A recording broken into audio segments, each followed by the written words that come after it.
Welcome, dear dreamer, to a journey through time itself, where ancient magic first stirred in the shadows of forgotten ages. Tonight, we travel back through millennia of wizarding history, long before Harry Potter's first breath, to discover the origins of spells, the birth of magical institutions, and the rise and fall of dark powers that shaped the world he would inherit. As you settle into comfort and let your eyes grow heavy, allow these whispers of ancient magic to carry you through the deepest roots of wizarding civilization, where every legend began and every great story found its source. In the sun-drenched lands of ancient Greece, where marble columns reached toward azure skies and philosophers debated the nature of existence in shadowed courtyards, there lived a wizard whose very name would become synonymous with the darkest corners of magical knowledge. Herpo the Foul walked among the olive groves and limestone hills during those distant centuries when magic and mundane life existed in an uneasy dance, when the boundaries between the possible and impossible were still being drawn in blood and sacrifice. The Greece of Herpo's time was a civilization caught between worlds, much like the man himself. From the Greek Dark Ages around 1050 years before the Common Era, through to the end of antiquity some 600 years after, this was a period when human ambition reached unprecedented heights, while darkness gathered in places where ambition twisted into something monstrous. The great city-states rose and fell like tides, their marble facades concealing secrets that would make even hardened warriors weep with terror. But while philosophers spoke of virtue and mathematicians mapped the heavens, Herpo the Foul delved into territories of knowledge that should never have been explored. His workshop, hidden deep beneath the bustling agora of whatever city claimed his temporary residence, became a laboratory for experiments that challenged the very foundations of life and death. The screams that echoed from those subterranean chambers were carefully muffled by spells that distorted sound itself, ensuring that the merchants hawking pottery and citizens debating politics above remained blissfully unaware of the horrors unfolding beneath their sandaled feet. The creation of the first Horcrux was not an accident, but the culmination of years of methodical research into the nature of the human soul. Herpo had observed that death was the one constant that plagued both magical and non-magical beings alike. The single limitation that even the most powerful wizards could not overcome through conventional means. While others accepted mortality as natural law, he saw it as a puzzle to be solved, a boundary to be shattered through will and knowledge that others lacked the courage to pursue. The process he developed was so fundamentally evil, so violative of natural law, that even books devoted to the darkest magical arts refused to record its details. Magic Most Evil, a tome that provided explicit instruction in curses that could drive men mad and spells that could torture victims for years without killing them, drew the line at Horcrux creation. The single line it contained on the subject spoke volumes about the depths of depravity required. Of the Horcrux, wickedest of magical inventions, we shall not speak, nor give direction. Only one book in all of magical literature would eventually contain the complete methodology, and that book, Secrets of the Darkest Art, was considered so dangerous that most wizards refused to acknowledge its existence. Even centuries later, when Hermione Granger discovered it in the depths of Grimmauld Place's cursed library, she could barely bring herself to describe its contents, calling it horrible and full of evil magic, in terms that suggested the very act of reading it had contaminated something essential in her nature. But for Herpo, the book's future reputation mattered little. What mattered was the act itself, the moment when a soul, whole since birth, would be deliberately torn asunder through an act so evil that the very fabric of existence recoiled in horror. The murder required was not simple killing, but something far more profound. A destruction of innocence so complete that it rent the killer's soul like cloth, subjected to impossible tension. The ritual chamber where Herpo performed his first soul splitting was a masterwork of dark architecture, carved from living rock and inscribed with symbols that hurt to look upon directly. The walls wept moisture that glowed with sickly phosphorescence, while the air itself seemed thick with malevolent potential. At the chamber's heart lay an altar of obsidian, its surface polished to mirror smoothness, and carved with channels that guided flowing blood into patterns that spelled out truths about mortality that should never have been discovered. The victim chosen for that first terrible experiment was a young philosopher, someone whose mind had been devoted to understanding the nature of virtue, and whose soul possessed the kind of purity that would provide the greatest contrast to the act that would destroy it. Herpo had cultivated a false friendship over months, drawing the young man into increasingly dangerous discussions about the boundaries of knowledge and the prices that wisdom demanded from those brave enough to seek it. On the appointed night, when the stars aligned in configurations that ancient texts suggested were favorable for soul magic, the philosopher arrived at Herpo's workshop, expecting an evening of intellectual discourse. Instead, he found himself bound to the obsidian altar while candles made from rendered human fat cast dancing shadows on walls that seemed to pulse with anticipatory hunger. The murder itself was performed not with a blade, but with a curse that Herpo had spent years perfecting, a spell that killed not through physical damage, but by severing the victim's connection to life itself. The young philosopher's eyes, bright with intelligence just moments before, dimmed like stars disappearing behind storm clouds. But it was not the death that split Herpo's soul, but the choice to destroy something pure for personal gain. The conscious decision to sacrifice another's existence for the promise of his own immortality. The moment of soul splitting was described in Herpo's private journals, documents written in a cipher that took magical linguists centuries to decode, as the breaking of chains that bind all living things to the natural order. He wrote of feeling his essence tear like fabric, of experiencing a pain so profound that it transcended physical sensation and became something approaching religious ecstasy. In that instant of supreme violation, he had become something more and less than human, a creature that existed partially outside the boundaries that defined normal existence. The object chosen to house his soul fragment was a golden amulet that had belonged to his grandmother, a piece of jewelry associated with love and family protection. The irony was likely intentional, a final corruption of something that had once represented everything good in his life.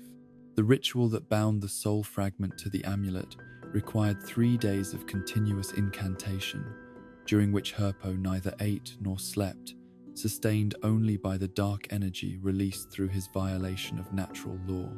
When the process was complete, Herpo found himself fundamentally changed in ways that went beyond simple immortality. His appearance, once conventionally handsome in the Greek manner, became gaunt and hollow, as if something essential had been drained from his flesh along with his soul fragment. His eyes, previously brown and warm, took on a reptilian quality that made direct eye contact uncomfortable for those who encountered him. Most disturbing of all was his new relationship with empathy and human connection. Emotions that had become as foreign to him as the ability to fly was to ordinary men. But the creation of the Horcrux was only the beginning of Herpo's contributions to the catalogue of magical atrocities. Having achieved a form of immortality, he turned his attention to other projects that would cement his reputation as the darkest wizard of the ancient world. The breeding of the first basilisk was an achievement that demonstrated his mastery not just of soul magic, but of the fundamental forces that governed magical creature creation. The basilisk, that serpent king whose gaze could kill and whose venom could destroy even magical artifacts, did not occur naturally in any magical ecosystem. It was Herpo's creation, born from experiments that combined the most dangerous aspects of serpentine magical creatures with dark enchantments that amplified their natural abilities into something approaching divine punishment. The process required the egg of a serpent laid during the dog days of summer, when the boundaries between the natural and supernatural were at their thinnest. But the egg alone was insufficient. It had to be incubated by a cockerel, a creature whose natural life force would be slowly drained to nourish the growing monstrosity within. The cockerel would die during the process, its essence consumed by the developing basilisk in a manner that violated every principle of natural procreation. The resulting creature was not simply large or dangerous, but fundamentally wrong, a being that existed in opposition to life itself. The first basilisk that emerged from Herpo's experiment was a creature of impossible size and malevolence, its scales gleaming with an inner light that spoke of magic concentrated beyond normal limits. Its eyes, yellow and cold as ancient amber, held death itself as a weapon that could be deployed through simple eye contact. Even its breath was toxic, capable of killing small creatures and withering plant life through proximity alone.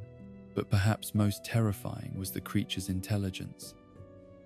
For this was not a mere beast, but something that could think and plan and harbor grudges across centuries. The basilisk understood its own nature as an agent of destruction and took a perverse pleasure in the fear it inspired. When it spoke, which it did in the ancient language of serpents that few wizards could comprehend, its voice carried undertones that induced nightmares in those who heard it. The keeping of such a creature required preparations that pushed even Herpo's considerable magical abilities to their limits. The chamber he constructed for his basilisk was a marvel of dark architecture, carved from stone that had been cursed to remain forever cold, and inscribed with restraining spells that could contain a creature whose very existence was an assault on natural law. The chamber's walls were polished to mirror smoothness, ensuring that the basilisk could not kill itself through accidental reflection, while the floor was covered in sand that had been blessed by priests of death gods to absorb the creature's toxic emanations. Feeding the basilisk presented its own unique challenges, for this was not a creature that could sustain itself on ordinary prey. It required victims that possessed some spark of magic, whether human wizards or magical creatures, whose life force contained the concentrated essence necessary for the basilisk's continued existence. Herpo provided these meals through a combination of kidnapping and magical creature trafficking that made him wealthy, even as it cemented his reputation as someone to be feared and avoided. The basilisk's loyalty to its creator was absolute but terrifying in its implications. The creature did not serve Herpo out of gratitude or affection, but because it recognized him as a kindred spirit, another being that existed in opposition to the natural order. Their relationship was less master and pet than partnership between entities that had voluntarily separated themselves from the community of living things. The breeding techniques that Herpo developed for creating basilisks were recorded in texts that were considered too dangerous for any public library. The knowledge was passed down through secret societies of dark wizards, each generation adding their own refinements to the process while carefully guarding it against those who might use such information for their own ambitious projects. The fact that Salazar Slytherin, founder of one of Hogwarts' 4 houses, eventually possessed a basilisk suggested that Herpo's techniques had survived the centuries, though the specific methods by which this knowledge was transmitted remained shrouded in mystery. But beyond his specific magical innovations, Herpo the Foul represented something more fundamental and disturbing about the nature of magical power itself. He demonstrated that knowledge, divorced from moral constraint, could produce results that challenged the very foundations of civilized existence. His life's work raised questions about the relationship between magical ability and moral responsibility that would echo through centuries of wizarding philosophy. The ancient Greeks of Herpo's time were familiar with the concept of hubris, the pride that led mortals to challenge the gods, and the inevitable punishment that followed such challenges. But Herpo's case was different, for he had not challenged divine authority so much as stepped outside its reach entirely.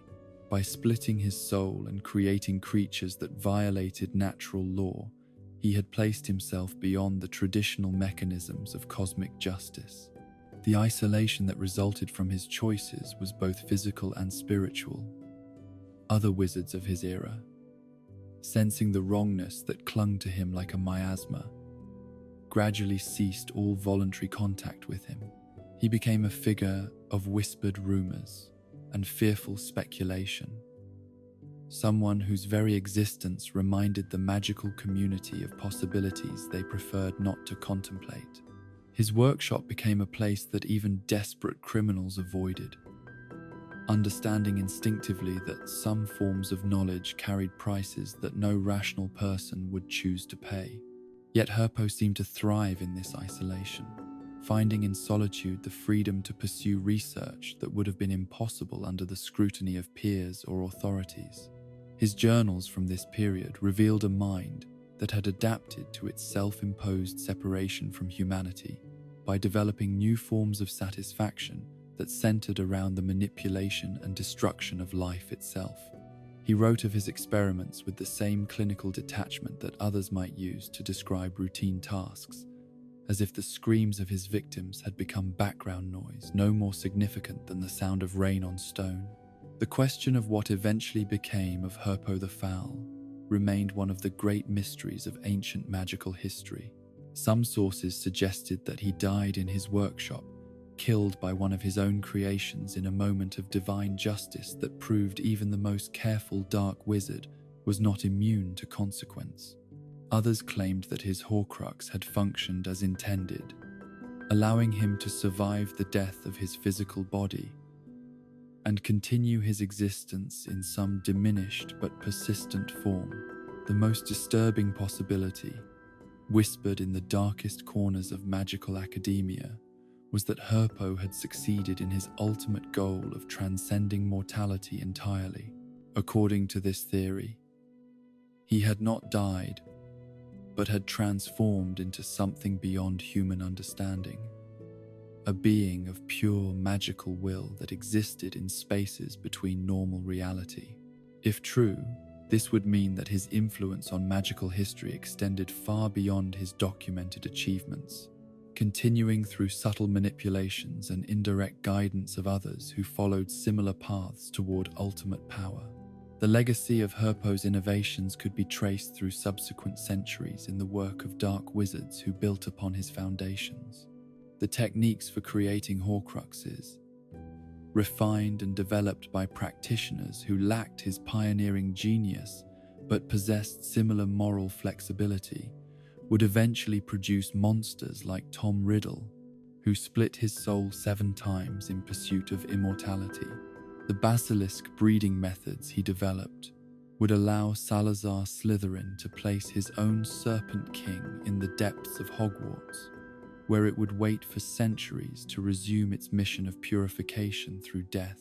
But perhaps Herpo's most significant contribution to magical history was philosophical rather than technical.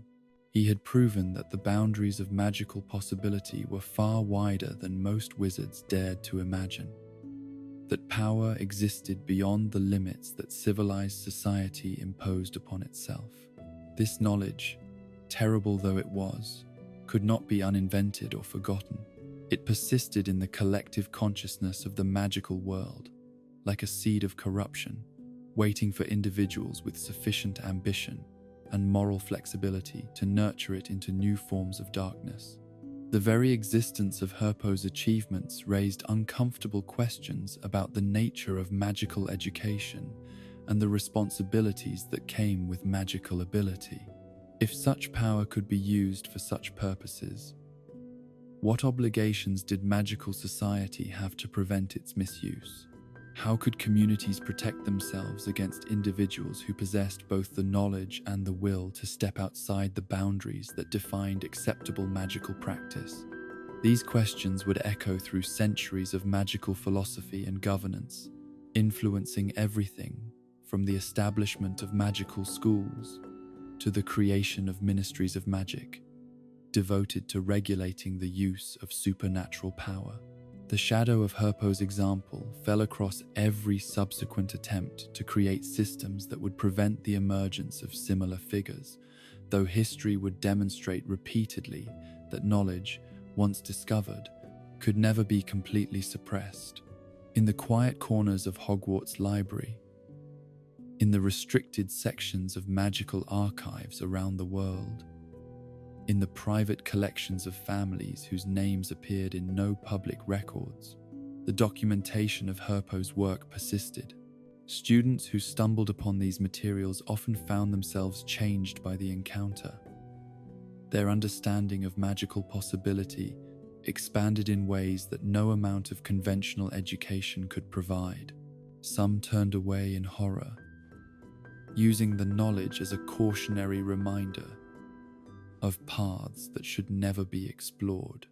Others, those with ambitions that exceeded their moral constraints, saw in Herpo's example a roadmap toward power that transcended ordinary limitations. And so the influence of ancient Greece's darkest wizard continued to ripple forward through time, touching lives and shaping destinies in ways both subtle and profound. Each generation produced individuals who faced the same fundamental choice that had defined Herpo's life: whether to accept the boundaries that separated the possible from the permissible, or to step beyond those boundaries in pursuit of power that no single person should possess. The fact that some chose to follow his path ensured that his legacy would never truly die, but would continue to manifest in new forms as long as magical power existed in a world where some individuals valued personal ambition more than collective welfare. The olive groves of ancient Greece had long since given way to different trees. The marble columns had crumbled to dust, and the civilization that had produced the world's first dark arts master had passed into history. But the darkness that Herpo the Foul had introduced to the world persisted, waiting in shadows and hidden places for the next ambitious soul willing to pay the ultimate price for the promise of ultimate power. His name had become a whisper, a caution, a reminder that some knowledge came with costs that could never be repaid, and consequences that could never be undone. In the gentle rhythm of this ancient tale, let your mind drift toward peaceful rest, understanding that even in the darkest chapters of magical history, there were those who chose different paths, who used their power to protect rather than destroy, to create rather than corrupt.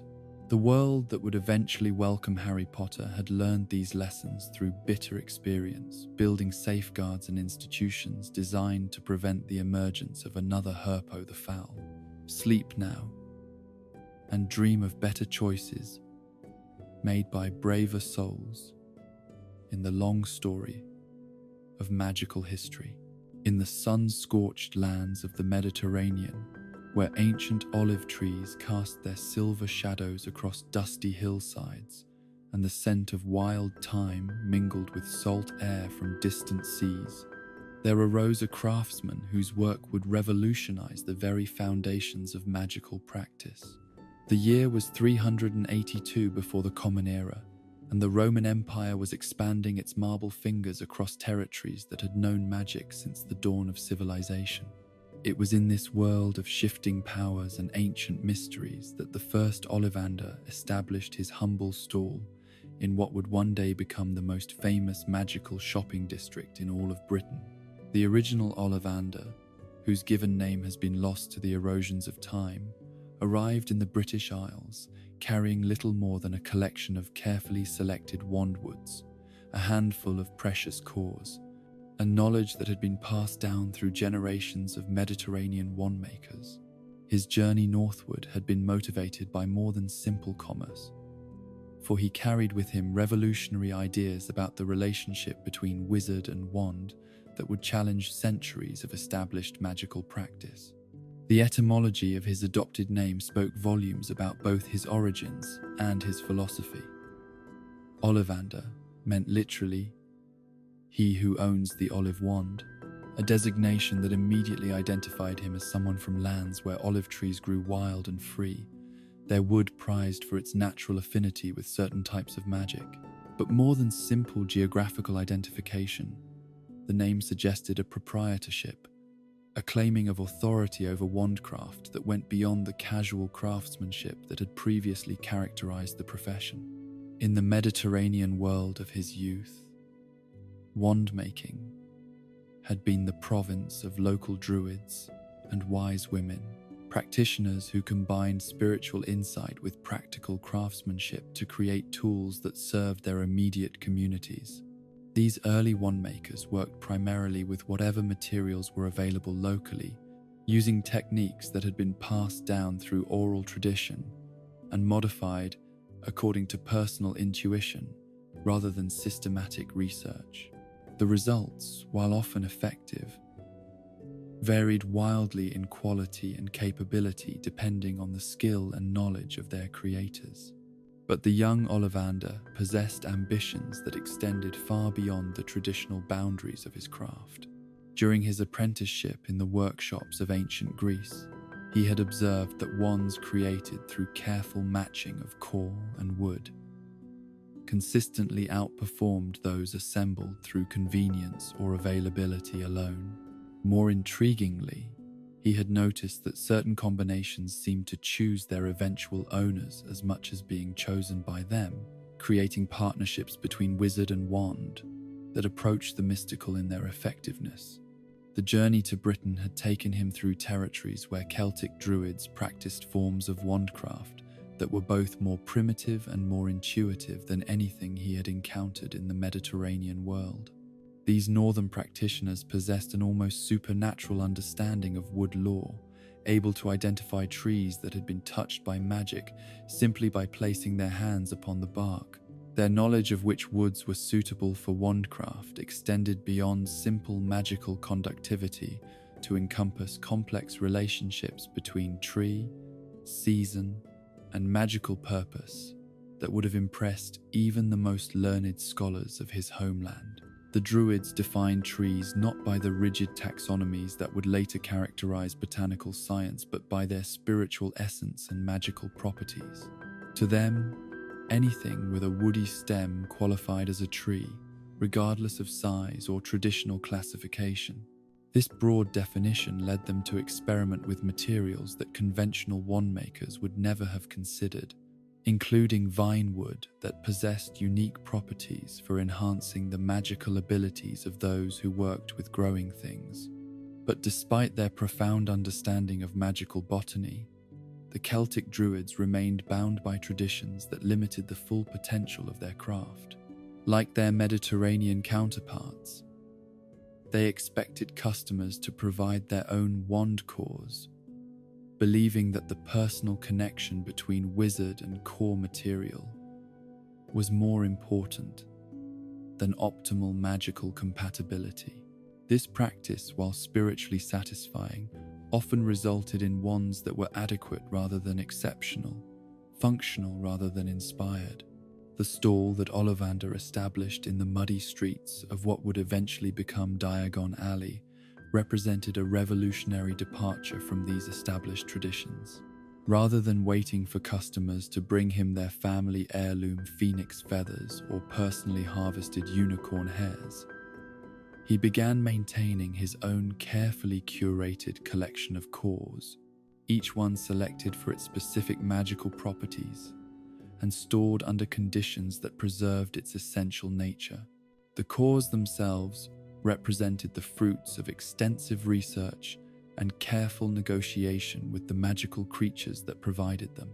Phoenix feathers required delicate diplomacy with beings whose immortal nature made them naturally suspicious of wizards seeking to profit from their gifts. Unicorn tail hairs demanded purity of purpose and gentleness of approach that many wand makers found impossible to maintain. Dragon heartstrings, the most temperamental of the three primary core types, required courage bordering on foolhardiness and knowledge of dragon psychology that few possessed. Each core brought its own unique properties to the wands that contained them.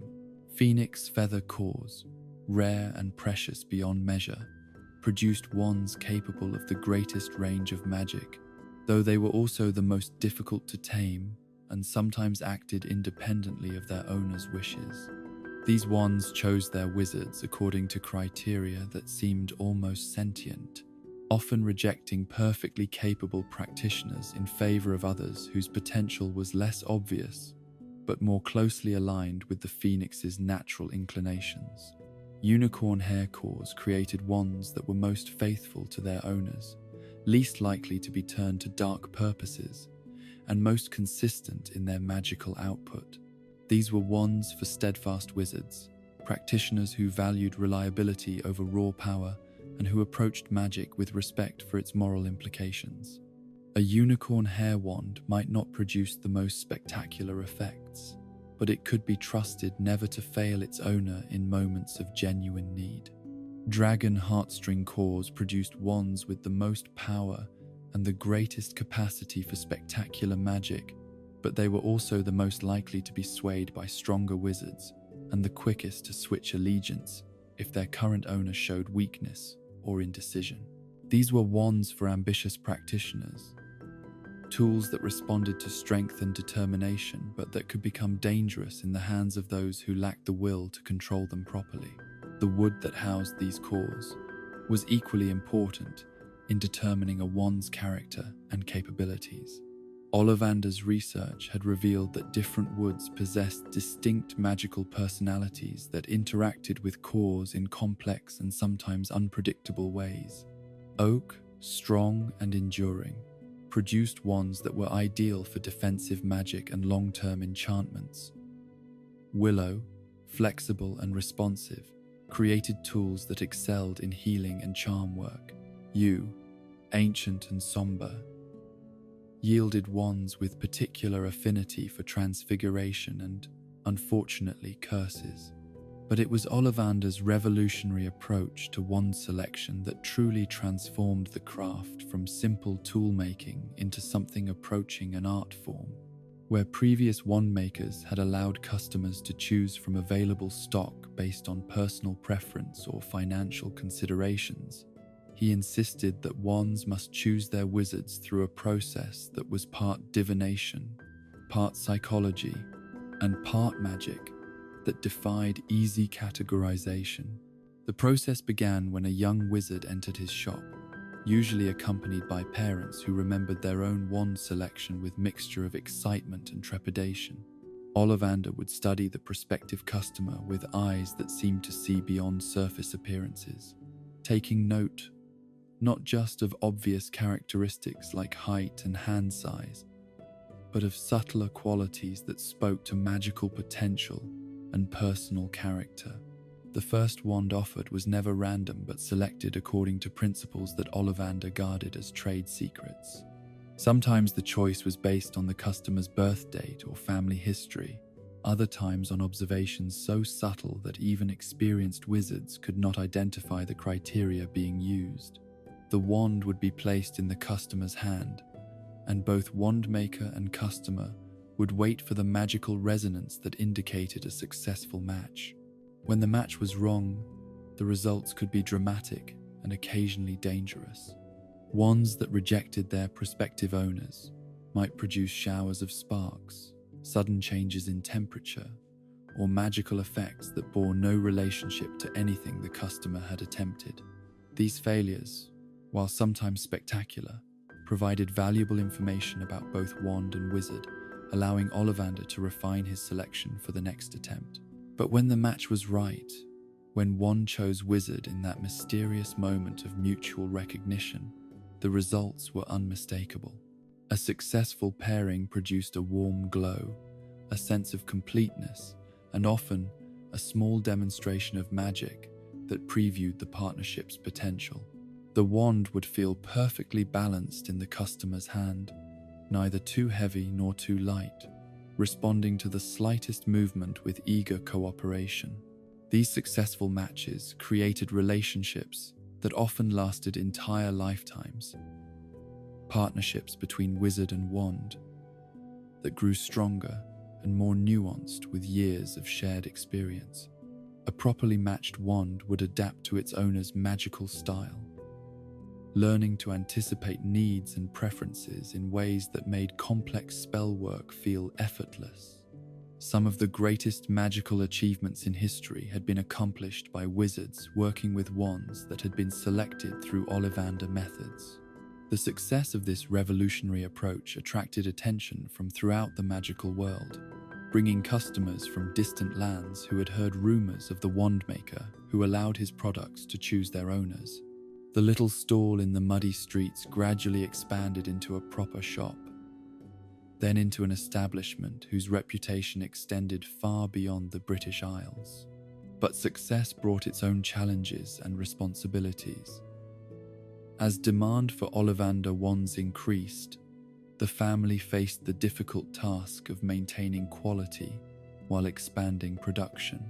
Each wand required individual attention and careful craftsmanship that could not be rushed or standardized without sacrificing the very qualities that made them superior to conventional alternatives. This meant that waiting times grew longer and prices necessarily increased, making Ollivander wands luxury items that not every wizard could afford. The family responded to these challenges by developing a philosophy that prioritized long-term relationships over short-term profits.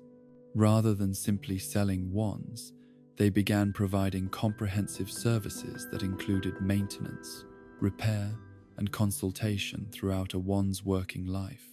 A wizard who purchased an Ollivander wand became part of an extended family, entitled to support and guidance that could span decades or even centuries. This approach fostered loyalty that transcended simple commercial relationships, creating bonds between the Ollivander family and their customers that were passed down through generations. Young wizards would arrive at the shop, carrying stories of how their parents' or grandparents' wands had served their families, creating connections that helped inform the wand selection process. The shop's records, meticulously maintained over centuries, became a vast database of information about wand performance and wizard compatibility that represented the most comprehensive understanding of wandcraft ever assembled. The influence of Ollivander innovations extended far beyond their individual shop to transform wand-making throughout the magical world. Other craftsmen began adopting their methods, though few possessed the combination of skill, patience, and intuitive understanding necessary to achieve comparable results. The concept of wands choosing wizards became accepted wisdom, while the importance of proper core and wood matching became fundamental principles of magical education. Regional variations in wand-making persisted, reflecting local traditions and available materials, but the basic framework established by the Ollivander family provided a foundation that could be adapted to different circumstances and cultural preferences. Wand makers in distant lands began corresponding with the Ollivanders, sharing knowledge and techniques that enriched the craft for all practitioners. The psychological impact of the wand selection process on young wizards was profound and lasting. The moment when a wand chose its owner became a rite of passage that marked the transition from childhood to magical adulthood, a ceremony that carried weight beyond its practical importance. Many wizards would remember their wand selection as clearly as any other significant event in their lives, describing the sense of completion and possibility that accompanied the successful match. This emotional connection between wizard and wand created relationships that were deeply personal and sometimes difficult for others to understand. Wizards spoke of their wands as partners rather than tools, developing preferences and habits that reflected the unique characteristics of their magical implements. The loss of a wand, whether through accident, theft, or deliberation, was often described in terms that suggested bereavement rather than simple inconvenience. The Ollivander family's commitment to their craft was tested repeatedly over the centuries as they faced challenges that ranged from economic hardship to outright persecution. During periods when anti-wizard sentiment ran high, their shop became a target for those who saw wand-making as particularly threatening evidence of magical power. The family survived these difficulties through a combination of careful discretion, powerful protective magic, and the loyalty of customers who understood that the loss of Ollivander expertise would impoverish the entire magical world. Wars and political upheavals brought their own unique challenges. As demand for wands fluctuated wildly, and access to rare materials became increasingly difficult, the family adapted by developing relationships with suppliers throughout the magical world, creating networks that could provide necessary materials even during times of international tension. Their reputation for quality and reliability made them valuable allies to magical creatures and other wand-makers alike. The shop itself evolved over the centuries from its humble origins as a simple stall to become one of the most recognizable establishments in the magical world. The narrow, dusty interior, crammed with thousands of wand boxes, became as much a part of the wand selection experience as the actual matching process. Young wizards would enter the shop with wide eyes, overwhelmed by the sheer volume of magical implements surrounding them and the sense of history that permeated every corner of the cramped space. The boxes themselves were works of art, each one crafted to protect and preserve the wand within, while providing easy identification for the wand maker. The system of organization that governed their placement was known only to family members, a complex arrangement that took into account not just physical characteristics, but magical properties and compatibility patterns that had been observed over generations of successful matches. Garrick Ollivander, the descendant who would eventually serve Harry Potter, represented the culmination of centuries of accumulated knowledge and refined technique. His legendary memory for every wand ever sold reflected not just personal ability, but access to family records that documented thousands of successful matches and their subsequent outcomes. This vast database of information allowed him to identify patterns and connections that informed his selection process in ways that appeared almost supernatural to outside observers. The philosophy that guided the Ollivander family's approach to their craft emphasized the fundamental importance of the relationship between wizard and wand in determining magical potential. They understood that even the most powerful wizard could be limited by an inadequate wand, while an exceptional wand in the hands of a weak wizard might never achieve its full potential. Their role was to facilitate the formation of partnerships that would allow both wizard and wand to reach their maximum capabilities. This understanding led them to refuse certain transactions when they believed that a proposed match would be harmful to either party. They would not sell wands to wizards whose intentions seemed questionable, nor would they force matches that felt wrong despite customer preferences or financial considerations. This policy sometimes resulted in disappointed customers and lost revenue, but it protected both the integrity of their craft and the welfare of the magical community they served. The education that young Ollivanders received in preparation for inheriting the family business was comprehensive and demanding, encompassing not just technical knowledge about woods and cores, but deep understanding of magical theory, creature psychology, and human nature. They learned to read subtle signs that revealed character and magical potential, developing skills that were part craftsmanship, part psychology, and part divination. The testing process that determined whether a young Ollivander was ready to practice the family craft independently was rigorous and sometimes dangerous. Candidates were required to demonstrate not just technical competence but the intuitive understanding that separated true wand makers from mere craftsmen. The ability to perceive the mysterious connection between wand and wizard was something that could be cultivated but not taught, a gift that revealed itself through years of careful observation and patient practice. As centuries passed and the magical world evolved, the Ollivander family adapted their methods to accommodate changing circumstances while preserving the essential principles that had made their approach successful.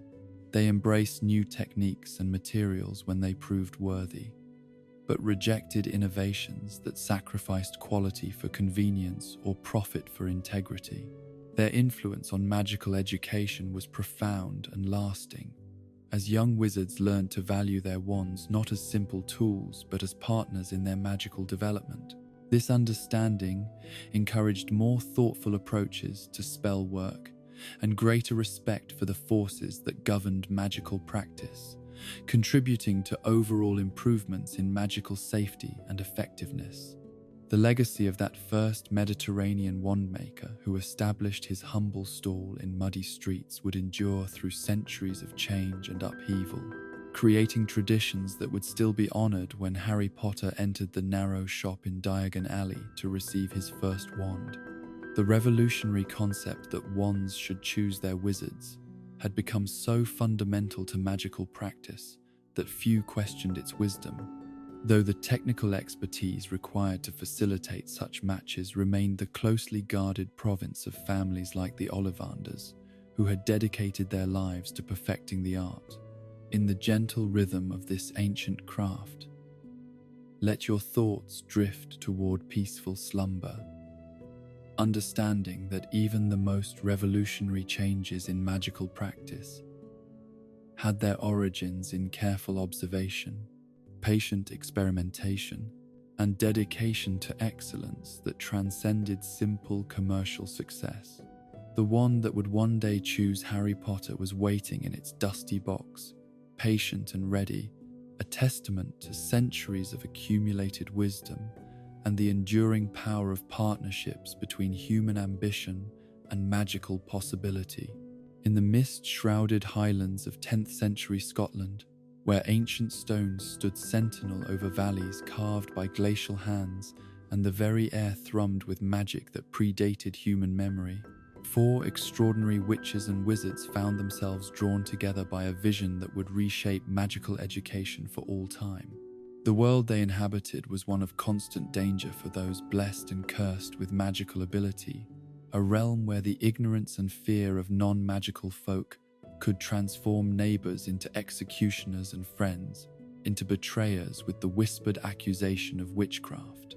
The Scotland of this era was a tapestry woven from threads of Celtic mysticism, Norse conquest, and emerging Christian influence, creating a cultural landscape where the boundaries between the natural and supernatural remained fluid and contested.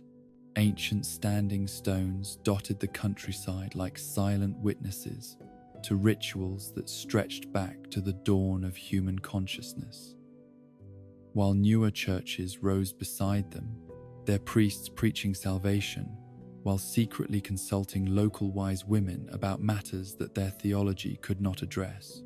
It was against this backdrop of cultural tension and magical persecution that Godric Gryffindor, Rowena Ravenclaw, Helga Hufflepuff, and Salazar Slytherin recognized the desperate need for a sanctuary where young witches and wizards could learn to harness their abilities without fear of discovery or persecution. Each brought unique perspectives shaped by their diverse backgrounds and magical specializations, but all shared what the Sorting Hat would later describe as the self-same yearning to make the world's best magic school. Godric Gryffindor embodied the warrior tradition that had flourished in magical families throughout the Celtic lands, practitioners who viewed magical ability as both gift and responsibility that demanded courage in its application. His own education had been forged in the crucible of constant conflict, learning spells of protection and combat, while dodging the swords of witch hunters and the flames of fearful mobs. The ruby-encrusted sword that became his most famous possession was more than mere weapon, but a focus for magic that could channel a wizard's courage into tangible force, capable of overcoming both physical and supernatural threats. His vision for magical education emphasized the development of character alongside magical ability, understanding that power without moral foundation inevitably corrupted those who wielded it.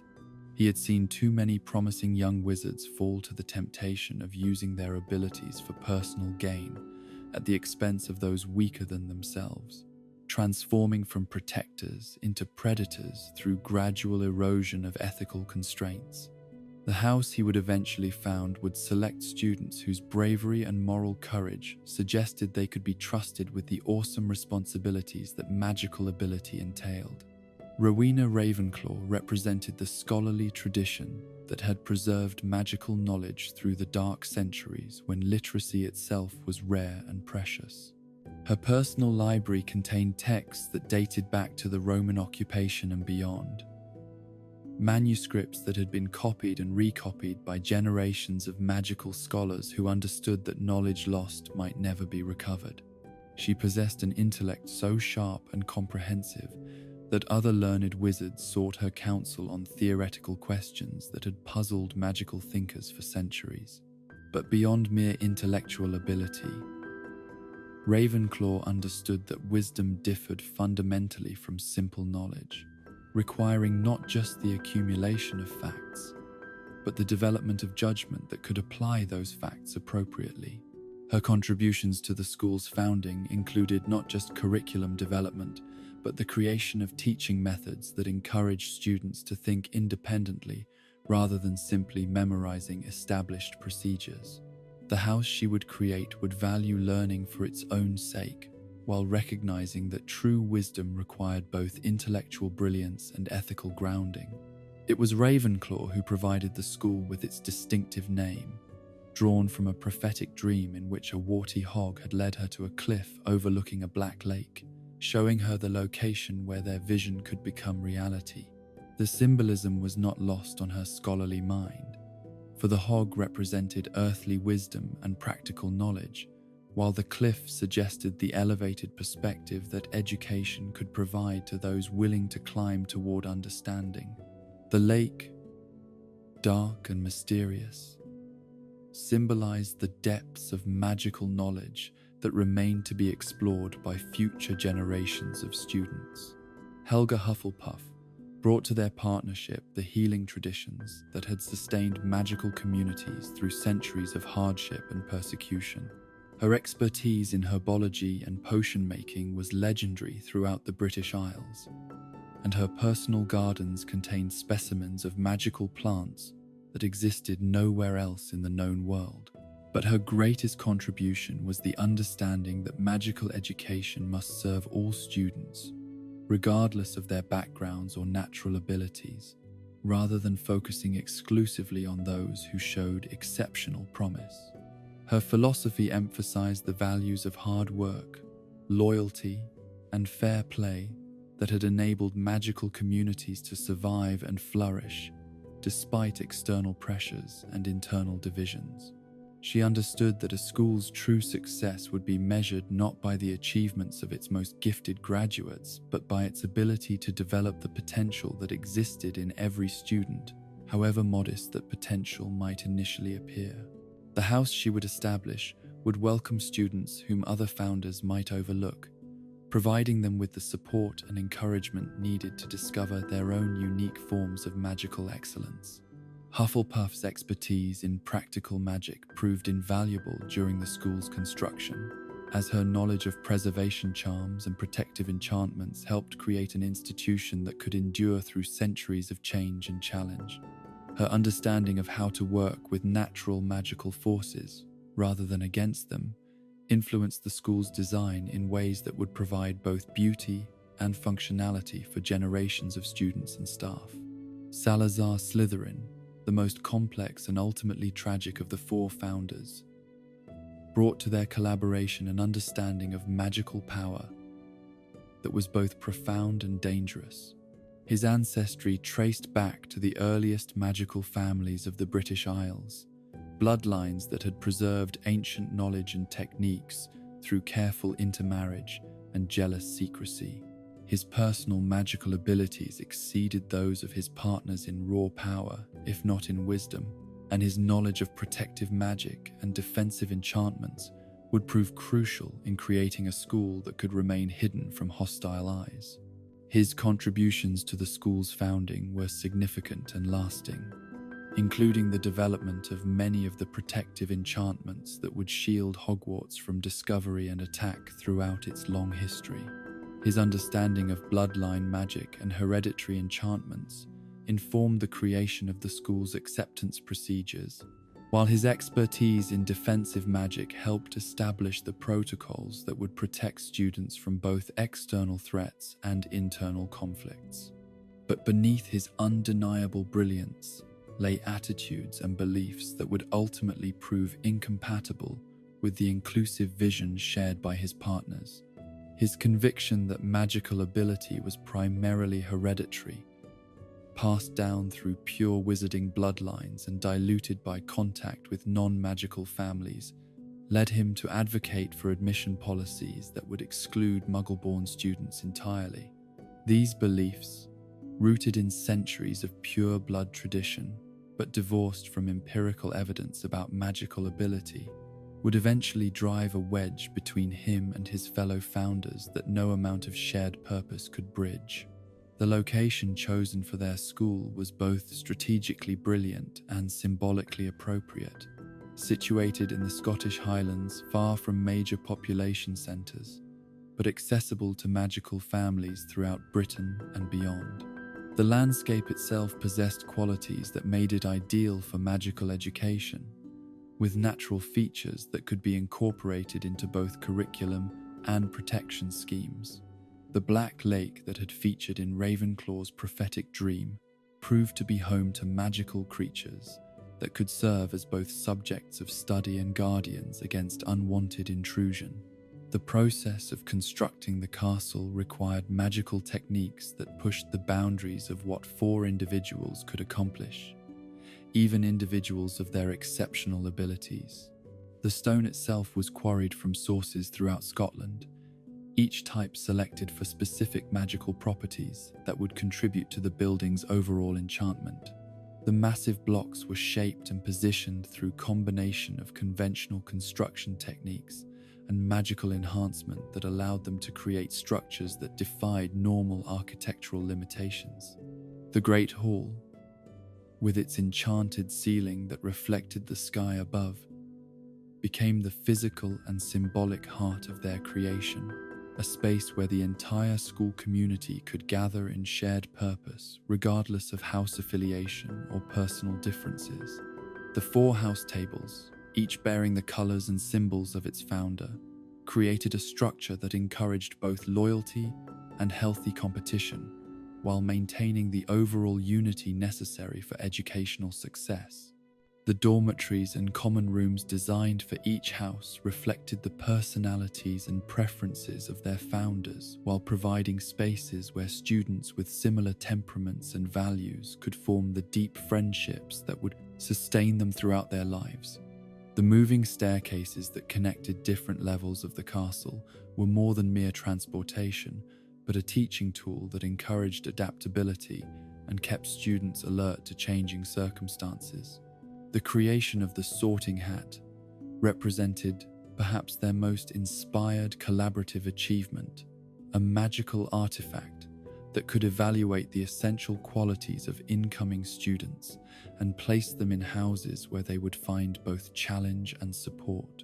The hat's consciousness, derived from combined contributions of all four founders, possessed wisdom that exceeded any individual perspective and judgment that remained reliable across centuries of changing circumstances. The early curriculum they established reflected their diverse expertise while maintaining focus on fundamental principles that every magical student needed to master. Defense against the dark arts, taught personally by Gryffindor, emphasized not just protective techniques, but the moral reasoning necessary to distinguish between legitimate self-defense and aggressive use of power. Transfiguration, Ravenclaw's specialty, required both theoretical understanding and practical skill while teaching students about the fundamental malleability of reality under magical influence. Herbology and potions, Hufflepuff's domains, provided grounding in the natural world and its magical properties, while teaching patience and attention to detail that served students well in all their magical endeavors. Charms, initially taught by all four founders according to their individual specializations, became the foundation for more advanced magical work while providing practical skills that students could use throughout their lives. The school's motto, Draco dormiens nunquam titilandus, or never tickle a sleeping dragon, reflected both humor and wisdom that characterized the founders' approach to education.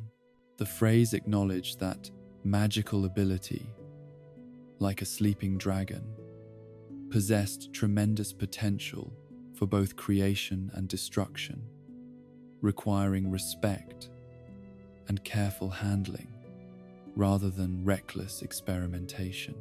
Students who learned to approach magic with appropriate caution and respect would find it a powerful ally, while those who treated it carelessly risked awakening forces they could not control. The early years of Hogwarts' operation were marked by extraordinary success and growing reputation throughout the magical world. Students arrived from across the British Isles and beyond, drawn by stories of education that surpassed anything available elsewhere. The school's graduates distinguished themselves in every field of magical endeavor, from healing and teaching to magical research and governmental service. But even during these golden years, tensions were building between Slytherin and his fellow founders over questions of admission policy and educational philosophy. His growing obsession with blood purity and his increasing hostility toward Muggle-born students created conflicts that poisoned the collaborative spirit that had made their initial success possible. What had begun as philosophical differences gradually hardened into personal animosities that threatened to tear apart the institution they had worked so hard to create.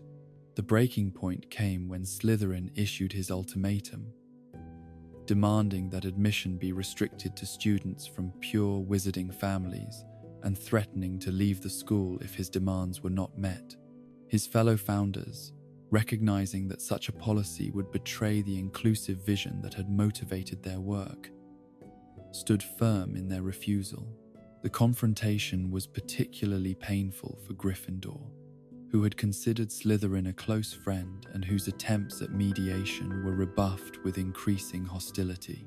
Slytherin's departure from Hogwarts was marked not by graceful resignation, but by acts of sabotage that revealed the depth of his bitterness and the dangerous extremes to which his beliefs had led him. The Chamber of Secrets that he created in the depths of the castle was more than simple hidden room, but a weapon designed to continue his war against Muggle-born students long after his physical presence had been removed from the school. The chamber itself was a masterwork of magical architecture, accessible only to those who possessed his rare gift for Parseltongue, and designed to house a monster that could eliminate those whom he considered unworthy of magical education. The basilisk that he placed within the chamber was an ancient creature of tremendous power and malevolence, trained to obey only his bloodline and programmed with hatred for those whose magical heritage did not meet his increasingly rigid standards. The statue of himself that dominated the chamber's main space reflected both his enormous ego and his conviction that future generations would vindicate his beliefs and restore his vision of pure blood supremacy. The inscriptions that decorated the walls spelled out his philosophy in terms that left no room for misinterpretation, revealing a mind that had progressed from reasonable concerns about magical heritage to obsessive hatred for those who differed from his ideal. The remaining founders faced the difficult task of continuing their work, while dealing with the practical and emotional aftermath of Slytherin's betrayal. The discovery of the Chamber of Secrets forced them to implement new security measures and protective enchantments, while the loss of Slytherin's expertise in defensive magic required them to develop alternative approaches to school protection. More challenging was the need to maintain morale among students and staff who had been shaken by the revelation that one of their beloved founders had harbored such destructive intentions. But perhaps most difficult was the ongoing challenge posed by the Sorting Hat, which continued to select students for Slytherin House, according to criteria that reflected his values and preferences. The remaining founders wrestled with whether to eliminate the house entirely or attempt to reshape its culture and traditions in directions that would honor its positive aspects while rejecting its founders' extremism. Their decision to maintain the house while working to reform its culture represented both practical wisdom and moral courage, though the consequences of this choice would echo through centuries of school history. The years following Slytherin's departure were marked by renewed collaboration between the remaining founders and continued growth in the school's reputation and influence. Without the constant tension generated by his presence, they were able to focus more fully on educational innovation and curriculum development. New courses were added to address emerging areas of magical knowledge, while existing programs were refined based on experience and student feedback. The house system that survived Slytherin's departure proved remarkably resilient and adaptable, creating structures that encouraged both individual achievement and collaborative learning. Students learned to take pride in their house affiliations, while maintaining friendships across house boundaries, developing skills in both loyalty and cooperation that served them well in their post-graduation lives. The legacy of the four founders extended far beyond their individual contributions to encompass the institutional culture they had created together. Hogwarts became more than simply a school, but a model for magical education that influenced the establishment of similar institutions throughout the wizarding world. The principles they had established, the methods they had developed, and the spirit they had fostered continued to shape magical education centuries after their deaths. But their greatest achievement was perhaps the demonstration that magical education could serve students from all backgrounds and all levels of ability, providing each with opportunities to develop their unique potential while contributing to the broader magical community. The inclusive vision that had motivated 3 of the 4 founders, and had ultimately cost them the 4th, became the foundation for educational approaches that recognized magical ability as a gift that transcended artificial boundaries of birth and breeding. The school they had created in those mist-shrouded highlands became a beacon of hope and learning that would endure through wars and political upheavals, dark wizards and social changes, always adapting to new circumstances while maintaining the essential spirit that had motivated its creation. In the gentle rhythm of this ancient achievement, let your mind drift toward peaceful rest, understanding that the greatest accomplishments often require both vision and sacrifice, both collaboration and the courage to stand firm when fundamental principles are challenged. In the rolling countryside of 11th century England, where emerald fields stretched toward distant horizons and morning mist clung to hillsides like whispered secrets, there existed a peculiar marsh that would give birth to the most beloved sport in the wizarding world, Quidditch Marsh. Unremarkable to Muggle eyes, but thrumming with ancient magic that had soaked into the very soil over countless generations, became the unlikely cradle of a game that would unite magical communities across continents and through centuries of change and upheaval. The marsh itself was a place where the boundaries between earth and water solid and liquid, reality and possibility remained fluid and ever-changing. Tall grasses swayed in breezes that carried more than air, their movements spelling out patterns that spoke to those with eyes trained to see beyond the merely physical. Ancient willows drooped their trailing branches into dark pools that reflected not just the sky above, but glimpses of futures yet unborn and pasts long forgotten. It was here, in this liminal space where magic pooled like morning dew, that a witch named Gertie Kettle made her home in a cottage that seemed to have grown from the marsh itself rather than being built by human hands. The walls were woven from living willow shoots that continued to grow and change with the seasons, while the thatched roof sprouted wildflowers that bloomed in impossible colors and attracted butterflies that existed in no naturalist's catalogue. Gertie was a practical woman who had chosen her isolated location precisely because it offered solitude for her work as a potioneer and herbalist. Her specialty lay in healing draughts that drew their potency from the unique magical properties of marsh plants, remedies that could only be brewed in places where water and earth mingled in perfect balance. The cottage garden that surrounded her home contained specimens that thrived nowhere else, their roots drawing nourishment from soil that had been enriched by centuries of accumulated magical energy. Her diary, written in careful script on parchment, made from rushes that grew in the deepest parts of the marsh, recorded the mundane details of a life devoted to solitary magical practice. She documented the seasonal changes that affected her ingredient gathering, the phases of the moon that influenced her brewing schedules, and the weather patterns that determined when certain potions could be successfully completed. It was a record of quiet scholarship, punctuated by observations about the creatures that shared her isolated domain. But on a particular morning in the early years of the 11th century, Gertie's peaceful routine was disrupted by sounds that had no place in her carefully ordered world.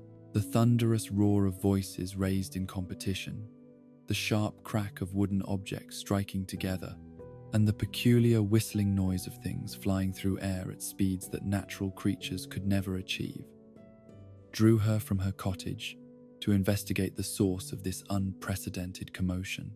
What she discovered in the clearing beyond her garden challenged every assumption she held about appropriate uses of magical ability.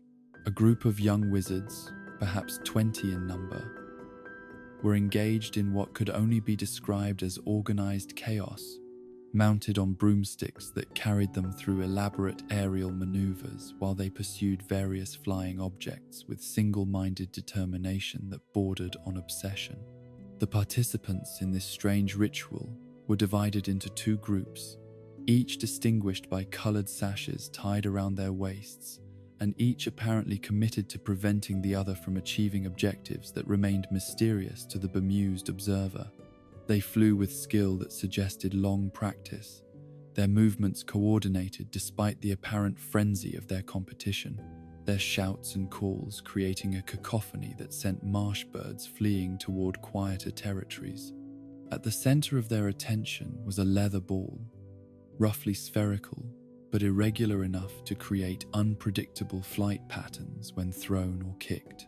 The players pursued this object with enthusiasm that seemed entirely disproportionate to its modest appearance, engaging in aerial battles that involved both physical contact and magical enhancement of their flying abilities. The ball itself appeared to be the focus of elaborate rules that governed how it could be touched, by whom, and under what circumstances. But the leather ball was not the only object commanding their attention. Two other spheres, smaller and apparently possessed of their own malevolent will, careened through the air in patterns that seemed designed to disrupt the player's concentration and occasionally to inflict painful contact with anyone unfortunate enough to cross their paths. These objects, which the players called by names that Gertie could not quite distinguish over the general din, were clearly dangerous enough to require constant vigilance from participants who had developed remarkable reflexes for avoiding collision. The goals toward which all this activity was directed were crude affairs, simple hoops mounted on poles and positioned at opposite ends of the makeshift field. The objectives appeared straightforward enough: propel the leather ball through the opposing team's hoops while preventing them from achieving similar success with your own goals. But the execution was complicated by the presence of the hostile flying objects, the three-dimensional nature of the playing field, and rules that seemed to change based on circumstances that Gertie could not identify. The players themselves displayed a mixture of competitive intensity and cheerful camaraderie that suggested this was both serious contest and enjoyable social activity. They celebrated successful plays with enthusiasm that echoed across the marsh, while failed attempts were met with good-natured jeering that carried no real malice. The physical demands of their sport were evident in their flushed faces and labored breathing, but their evident enjoyment made it clear that exhaustion was a price they paid willingly for the privilege of participation. Gertie's initial reaction to this unprecedented invasion of her peaceful domain was decidedly negative, as recorded in diary entries that grew increasingly irritated with each passing day of continued activity. The noise disrupted her brewing schedules. The magical energy released by so many airborne wizards interfered with her delicate experiments, and the trampling of marsh vegetation threatened plants that she had cultivated for years with patient care. But as days turned to weeks and the strange sport continued to evolve before her eyes, her annoyance gradually gave way to fascination with the ingenuity and dedication displayed by these aerial athletes. She began to record not just complaints about their disruption, but detailed observations of their techniques, their equipment, and the rules that governed their increasingly sophisticated competitions. Her diary became an invaluable historical record of the sport's earliest development, documenting changes and improvements that occurred with each passing season. The equipment underwent constant refinement as players experimented with different approaches to the challenges posed by their chosen activity. The leather ball, originally a simple sphere stuffed with whatever materials came to hand, evolved into a more sophisticated object designed for consistent flight characteristics and durability under rough handling. The hostile flying objects were gradually standardized in size and weight, their magical properties enhanced to provide consistent challenges while remaining manageable enough not to seriously injure the players who faced them. The goals themselves grew from simple hoops into more elaborate structures that presented greater challenges while providing clearer indication of successful scoring. The height at which they were mounted was adjusted based on experience with different player abilities, while their positioning was modified to create more balanced competition between teams of varying skill levels. But perhaps most significantly, the rules governing play became increasingly codified, as the participants recognized the need for consistent standards that could be understood and applied fairly, regardless of who was involved in any particular match. These early rule discussions, overheard and recorded by Gertie from her garden hiding place, revealed serious thought about issues of fairness, safety, and entertainment value that would continue to influence the sport's development for centuries to come. The competitive aspect of the activity was balanced by clear emphasis on sportsmanship and mutual respect between opponents. Players who engaged in deliberately dangerous or unsporting behavior faced censure from their peers, while those who displayed exceptional skill or good sportsmanship earned recognition that extended beyond simple victory in individual matches.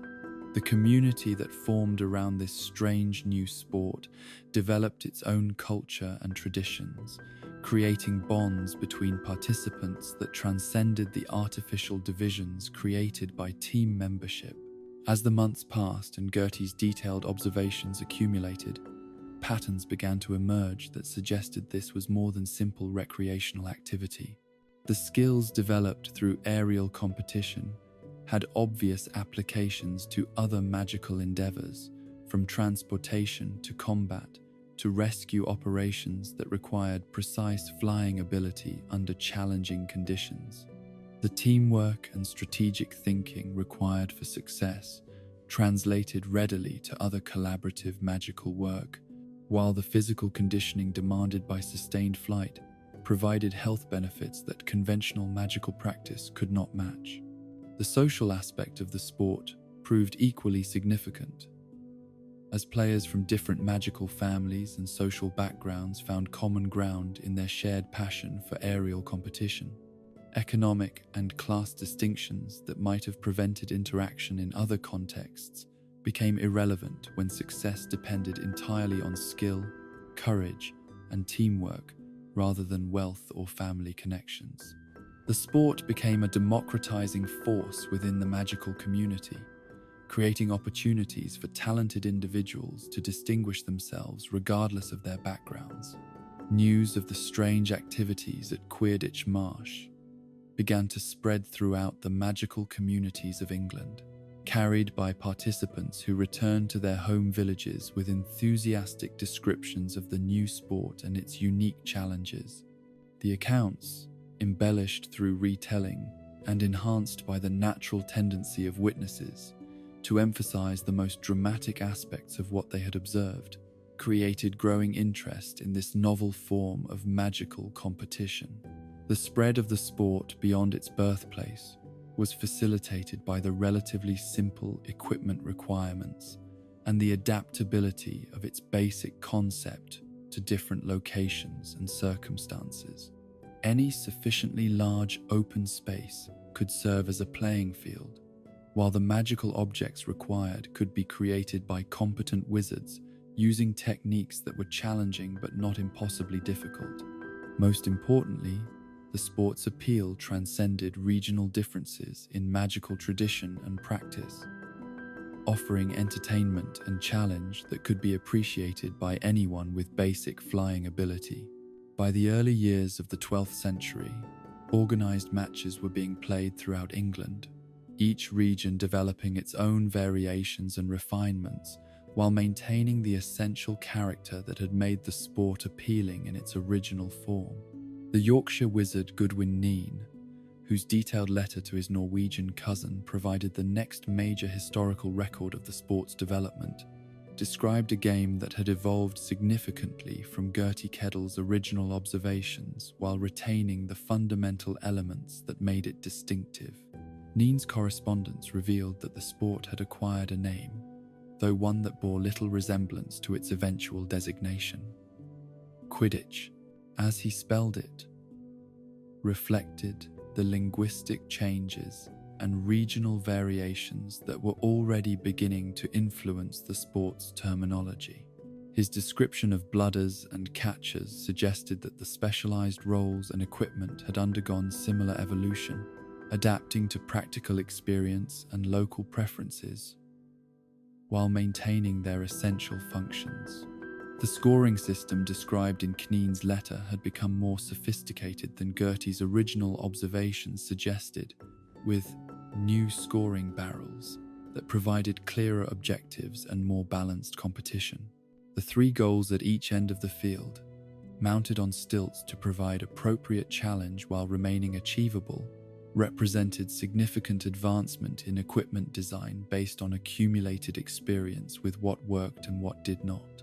Most significantly, Neen's account suggested that the sport had spread beyond England's borders, with his Norwegian cousin apparently familiar enough with similar activities to understand the detailed descriptions provided in the letter. This international awareness indicated that the basic concept had proven appealing to magical communities throughout Northern Europe, each adapting the fundamental ideas to local conditions and preferences while maintaining the essential character that made the sport distinctive. The continuing evolution of the sport through the 12th and 13th centuries reflected both growing sophistication in equipment and rule development and increasing organization of the magical communities that had embraced it as their primary form of competitive entertainment. Regional variations continued to flourish, but common elements emerged that suggested underlying principles were becoming recognized and standardized across different playing communities. The terminology continued to evolve, with Quidditch becoming Quadditch, and eventually acquiring the spelling that would persist into modern times.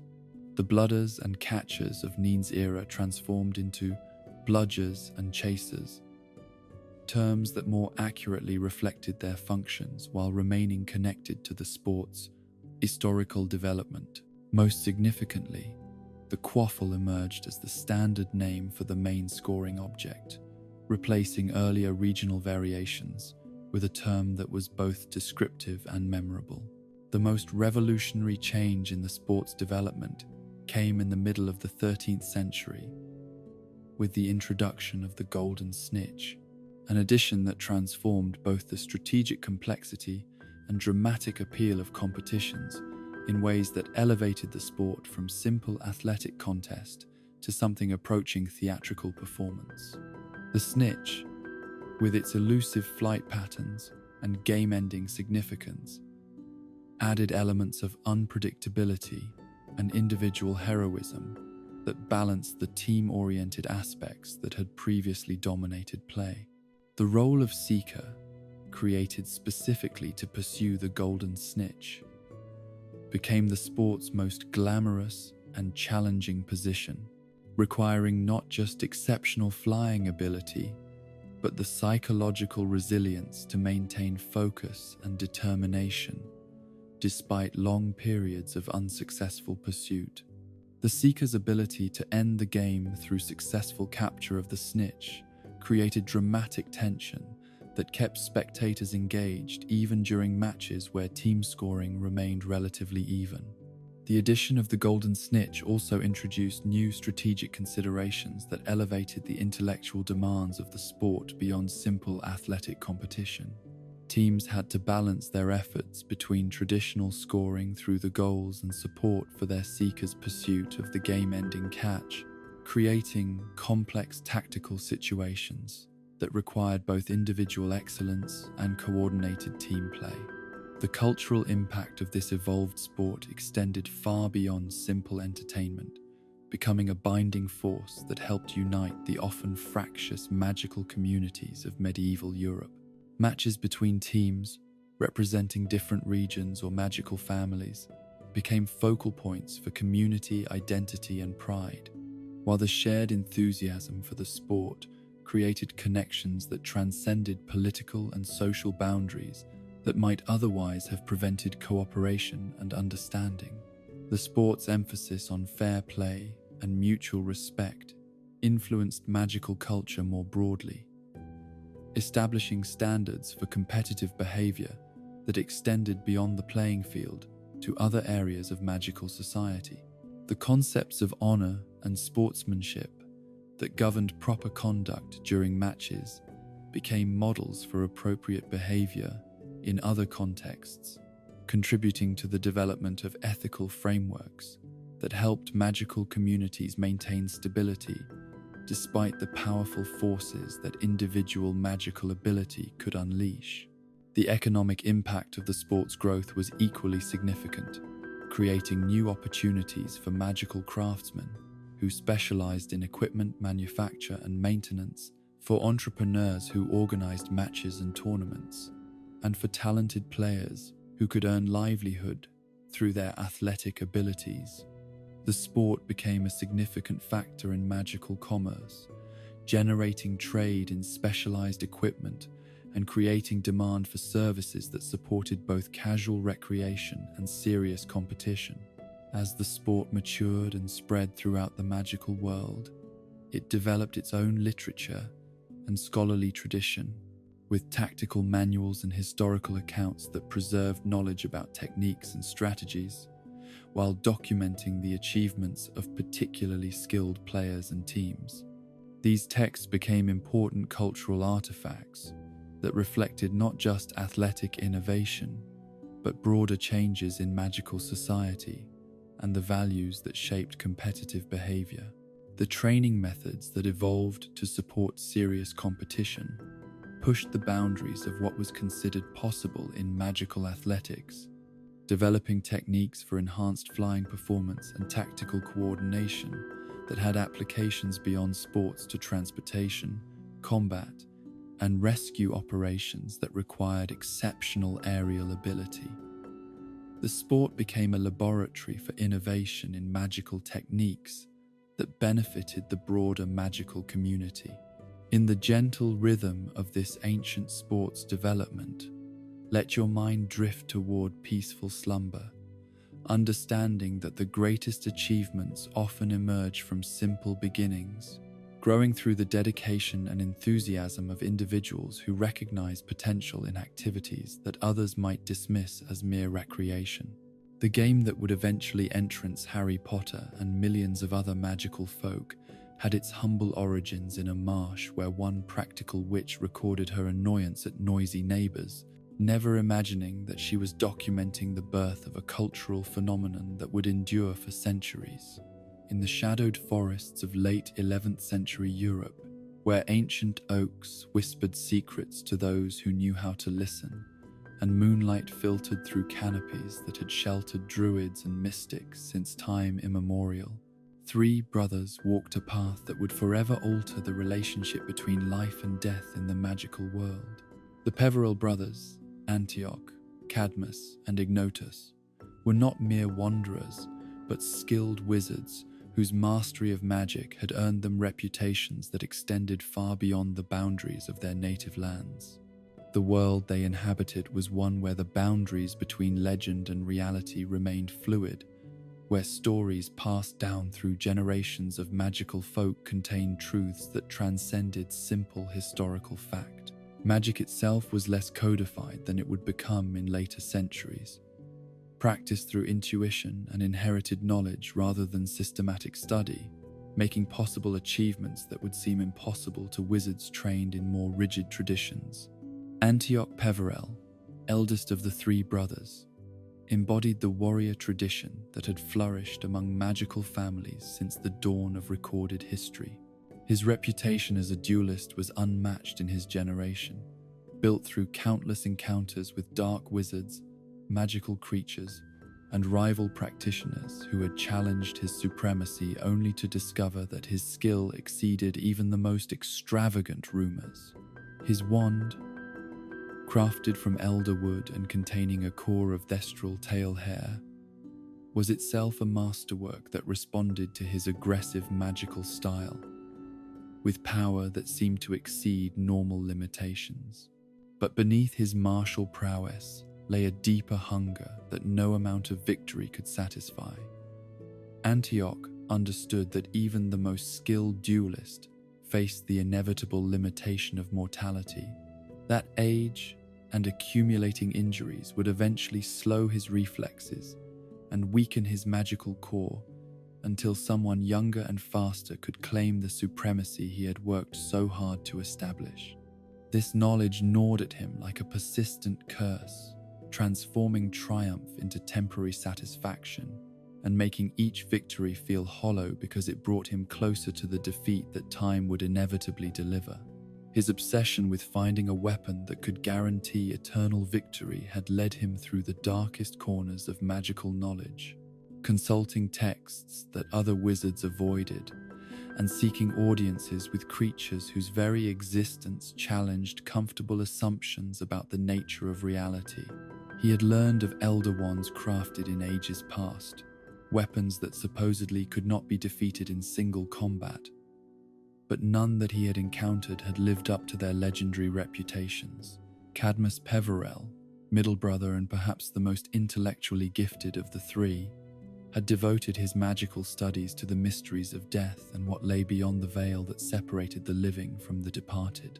His workshop, hidden in the cellars of the family estate, contained artifacts and instruments that would have horrified conventional magical practitioners, tools designed to pierce the barriers that protected the realm of the dead from intrusion by the living.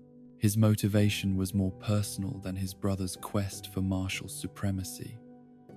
Rooted in grief for a beloved who had died before their planned wedding could take place, the young woman, whose name had been lost to history but whose memory drove every aspect of Cadmus's research, had succumbed to a magical plague that claimed hundreds of lives throughout their region. Her death had transformed a promising young wizard into someone consumed by the need to restore what had been lost, to prove that love could transcend the ultimate boundary that separated all living beings. The magical theory underlying his research was sound, based on documented cases of communication between living wizards and departed spirits, but his goals went far beyond simple contact with the deceased. He sought the power of true resurrection, the ability to restore the dead to full life, rather than merely summoning echoes or shadows of their former existence. Such magic, if it existed at all, would require artifacts of unprecedented power and knowledge that pushed the boundaries of what individual wizards could safely attempt. Ignotus Peverell, youngest of the three brothers, and perhaps the wisest despite his relative youth, had chosen a different path that reflected hard-won understanding of the prices that magical power demanded from those who wielded it. His studies focused on protection and concealment, recognizing that the greatest achievements often required not confrontation, but the ability to avoid unnecessary conflicts while pursuing more important goals. His development of concealment magic had progressed far beyond simple disillusionment charms to encompass techniques that could hide not just physical presence, but magical signatures, emotional emanations, and even the fundamental fact of existence itself. Such advanced concealment required profound understanding of the relationship between observer and observed, reality and perception, being and non-being, that challenged basic assumptions about the nature of existence. But Ignotus understood that true wisdom lay not in the acquisition of power, but in the recognition of when power should be used and when it should be restrained. His brother's quests for ultimate weapons and impossible resurrections struck him as fundamentally misguided. Attempts to solve through force problems that required acceptance and adaptation. His own magical research was motivated not by desire to overcome natural limitations, but by recognition that survival sometimes required the ability to remain unnoticed by forces too powerful to confront directly. The fateful night when the three brothers encountered death itself, if indeed they did, would have taken place in circumstances that reflected both their individual natures and their shared heritage as members of one of the most magically gifted families of their era. The bridge they were said to have conjured across a dangerous river was itself a demonstration of collaborative magic that few wizards could have attempted, requiring not just individual power, but the ability to merge their distinct magical styles into unified effort.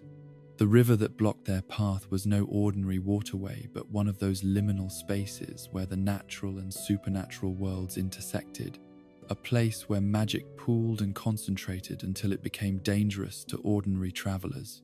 Such locations were known throughout the magical world as places of power and peril, where extraordinary things became possible, but where the prices for attempting them could exceed any reasonable calculation of benefit. Death's appearance to the three brothers, whether literal encounter or symbolic representation of choices they faced, would have reflected their individual obsessions and desires while offering solutions that seemed to address their deepest needs. The gifts offered by death were not random, but precisely calibrated to appeal to personalities and ambitions that had been shaped by years of magical study and personal experience. The Elder Wand that Death supposedly granted to Antioch was described as an instrument of such power that no other wand could stand against it in combat, a weapon that would ensure victory for its wielder, regardless of the skill or magical strength of opponents they faced. The wand's construction from elder wood was symbolically appropriate, as elder trees had long been associated with death and endings in magical folklore, while its core of thestral tail hair connected it to creatures that existed on the boundary between life and death. But the wand's true power lay not in its materials, but in the magic that death had supposedly woven into its very essence. enchantments that transcended normal wand lore to create something that was as much artifact as weapon. The wand would respond only to those who had claimed it through victory over its previous owner, creating a chain of conquest and betrayal that ensured it would never remain long in any single person's possession. The psychological effect of possessing such a weapon was as dangerous as its physical capabilities, as owners found themselves compelled to prove their worthiness through increasingly reckless challenges and conflicts. The knowledge that their wand could not be defeated in fair combat led to overconfidence that blinded them to other forms of danger, while the fear of losing it to a more powerful wizard created paranoia that poisoned relationships and isolated them from potential allies. The resurrection stone granted to Cadmus was perhaps even more terrible in its implications, offering the power to recall the dead to a form of existence that satisfied neither the living nor the departed. The stone's magic could indeed breach the veil between worlds, summoning shadows and echoes of those who had passed beyond the reach of ordinary magic. But these resurrections were incomplete and unsatisfying, creating beings that retained the appearance and memories of the deceased, while lacking the essential spark that had made them truly alive. The returned spirits existed in a state of perpetual longing, neither fully alive nor peacefully dead, their presence a constant reminder of what had been lost and could never be truly recovered.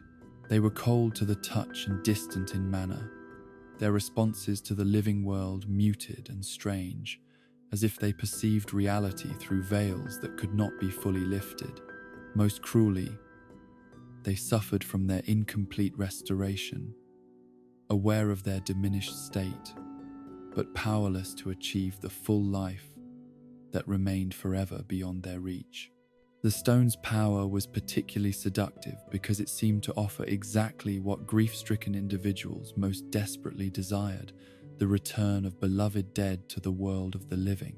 But the reality of such reunions proved uniformly disappointing, creating situations that prolonged suffering rather than healing it, while preventing both the living and the dead from finding the peace that only acceptance of loss could provide. The invisibility cloak, given to Ignotus, represented a different category of magical artifact entirely, one whose power lay not in offensive or transformative capabilities, but in perfect concealment that could protect its wearer from virtually any form of detection or harm. Unlike ordinary invisibility cloaks, which provided temporary concealment that could be penetrated by skilled observers or specialized detection spells, this cloak offered protection that was absolute and enduring, hiding not just physical presence but magical signatures and spiritual emanations as well. The cloak's magic was woven into its very fabric through techniques that surpassed anything known to conventional magical tailoring, creating a garment that existed partially outside normal reality, and could therefore shield its wearer from forces that operated within normal, physical, and magical laws. The protection it offered extended beyond simple concealment to encompass immunity from death itself, at least until its wearer chose to relinquish its protection voluntarily. But perhaps most importantly, the cloak's power was not corrupting in the way that characterized the other two hallows, as its use required wisdom and restraint rather than encouraging reckless behavior or impossible quests. The wearer who used it appropriately could achieve great things while remaining humble and grounded, understanding that true strength sometimes lay in remaining hidden rather than seeking recognition or confrontation. The symbol that came to represent the Deathly Hallows, a triangle containing a circle and bisected by a vertical line, encoded the three artifacts' essential natures in geometric form that was both elegant and meaningful.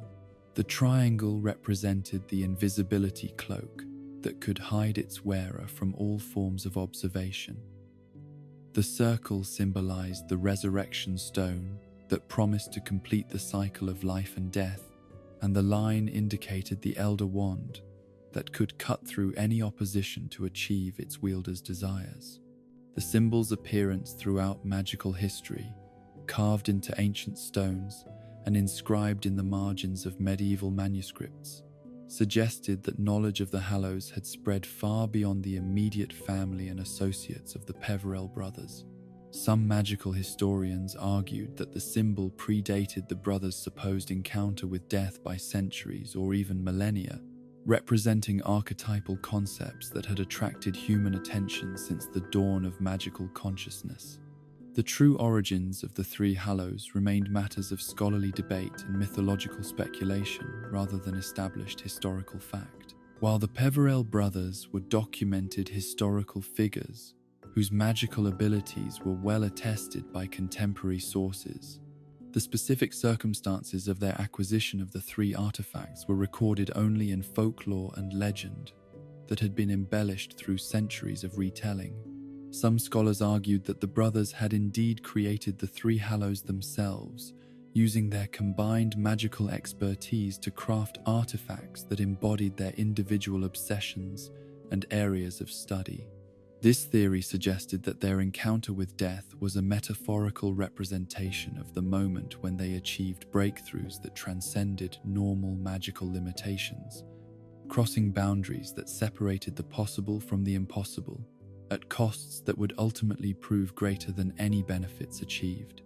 The alternative interpretation, that the Hallows predated the Peverell brothers by generations or centuries, suggested that they were inheritors rather than creators of artifacts whose true origins lay in the distant past, when magic operated according to different principles than those that governed later ages.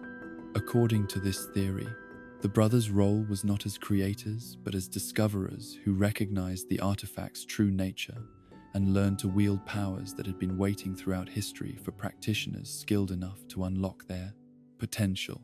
Archaeological evidence supported both interpretations while definitively proving neither, as magical artifacts from the late 11th century rarely survived in forms that could be definitively analyzed by modern techniques.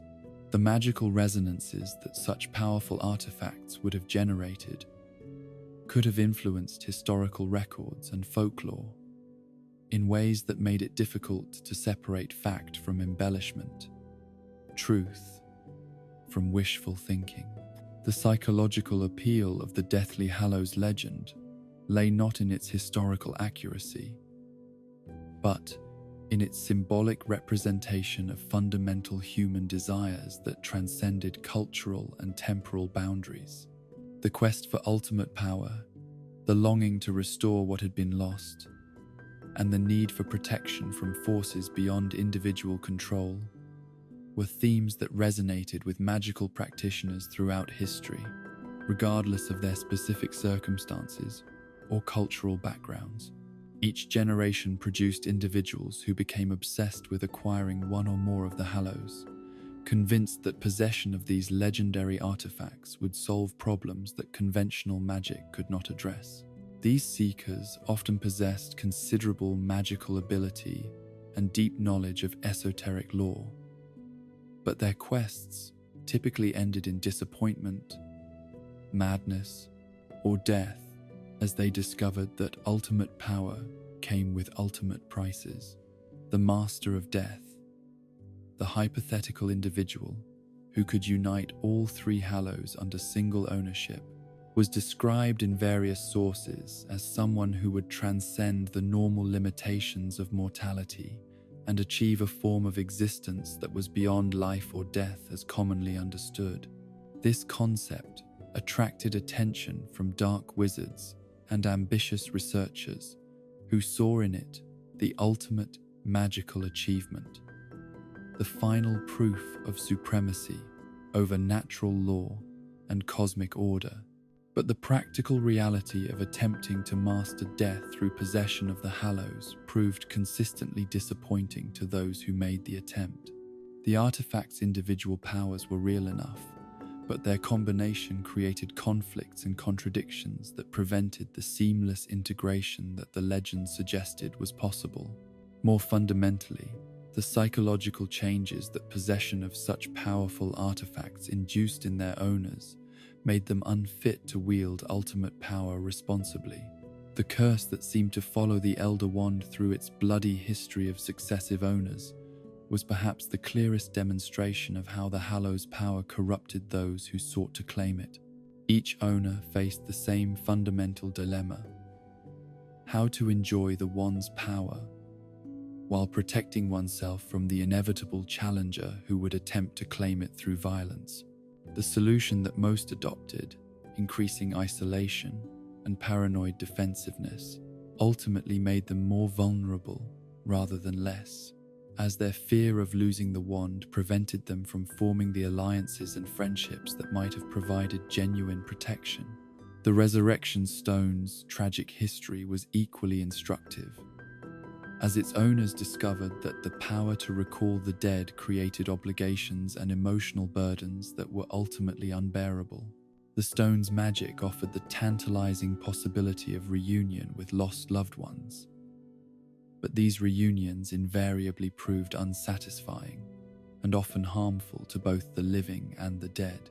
The stone's owners found themselves trapped between the world of the living, which seemed pale and meaningless compared to the possibility of reunion with the deceased, and the realm of the dead, which remained forever beyond their reach despite the stone's apparent power. Only the invisibility cloak seemed to provide benefits that were not ultimately corrupting, perhaps because its power encouraged humility and discretion rather than pride and aggression. The cloak's owners typically lived long and relatively peaceful lives, using their artifacts' protection to avoid conflicts rather than seeking them out.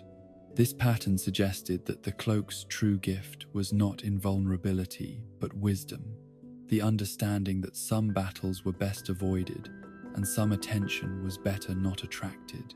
The philosophical implications of the Deathly Hallows legend extended beyond questions of historical accuracy or magical possibility to encompass fundamental issues about the relationship between power and responsibility, desire and fulfillment, mortality and meaning. The legend suggested that the ultimate prizes that individuals sought were often not what they truly needed, and that the pursuit of absolute power or perfect happiness typically led to consequences that negated any benefits that might have been achieved. The enduring appeal of the Hallows legend in magical culture reflected not just fascination with powerful artifacts, but deeper questions about what constituted a life worth living and what prices were acceptable to pay for the things that seemed most important. Each generation found in the legend reflections of their own concerns and aspirations. While the tragic outcomes experienced by most Hallows seekers provided cautionary reminders about the dangers of unchecked ambition. In the gentle rhythm of this ancient legend, let your mind drift toward peaceful rest, understanding that the greatest treasures are often not the ones that promise ultimate power or perfect solutions, but those that encourage wisdom, compassion, and acceptance of the limitations that define human existence. The true mastery of death lies not in conquering it, but in living fully in its shadow, finding meaning and purpose in the knowledge that our time is finite and therefore precious beyond measure. In the closing years of the 13th century, when the great cathedrals of Europe reached toward heaven with spires that pierced clouds and challenged the very angels, three of the most prestigious magical institutions of the age found themselves drawn together by a shared vision that would create one of the most celebrated and dangerous traditions in wizarding history.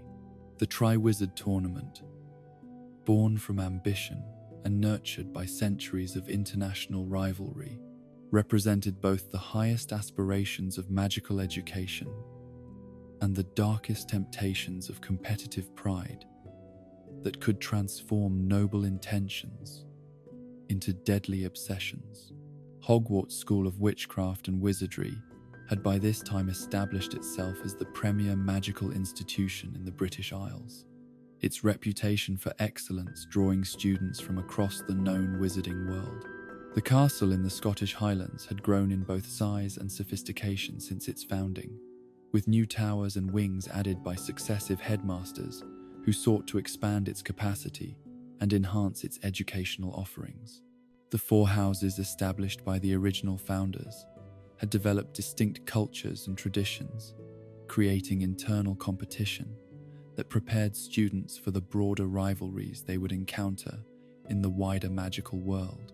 Beauxbatons, Academy of Magic, situated in the sun-drenched hills of southern France, represented the pinnacle of magical refinement and cultural sophistication.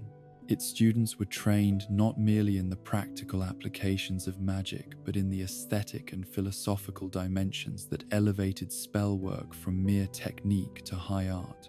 The Academy's reputation for producing wizards and witches of exceptional elegance and cultural refinement was matched only by its commitment to magical innovation that pushed the boundaries of what was considered possible within the established frameworks of European magical education. Durmstrang Institute, carved into the forbidding mountains of northern Europe, where winter lasted half the year, and aurora danced across skies that seemed closer to the realm of gods than mortals, took a different approach to magical education that emphasized strength, endurance, and practical applications of magic that could function in the harshest conditions imaginable. Its students were renowned throughout the magical world for their ability to cast powerful spells under extreme duress, and their willingness to explore branches of magic that other institutions considered too dangerous for academic study. The three schools had maintained correspondence and scholarly exchange for decades before the idea of formal competition emerged, with faculty members sharing research and occasionally students transferring between institutions to study specialized subjects that were not available at their home schools. These relationships had fostered both mutual respect and subtle rivalry, as each institution took pride in its unique contributions to magical education, while measuring its achievements against those of its prestigious counterparts. The concept of organized competition between the three schools arose during a period of relative peace and prosperity in the wizarding world, when the absence of external threats allowed magical communities to focus on cultural and educational advancement rather than simple survival.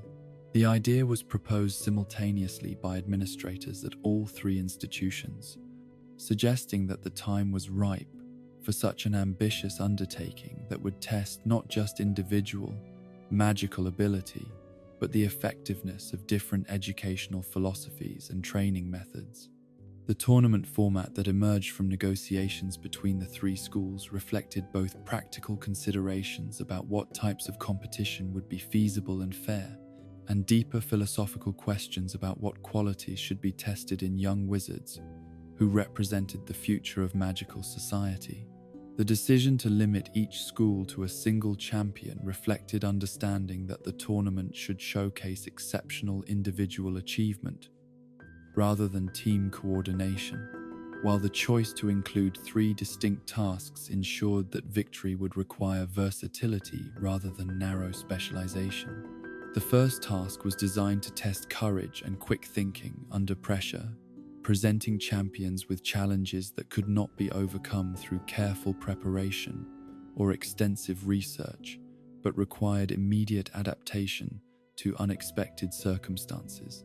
The specific nature of these challenges varied from tournament to tournament, but they consistently involved magical creatures or enchanted objects that posed genuine physical danger while demanding creative solutions that went beyond simple combat magic. The second task, typically focused on problem-solving abilities and magical knowledge, requiring champions to demonstrate their mastery of complex spells and their understanding of magical theory under conditions that made standard approaches difficult or impossible.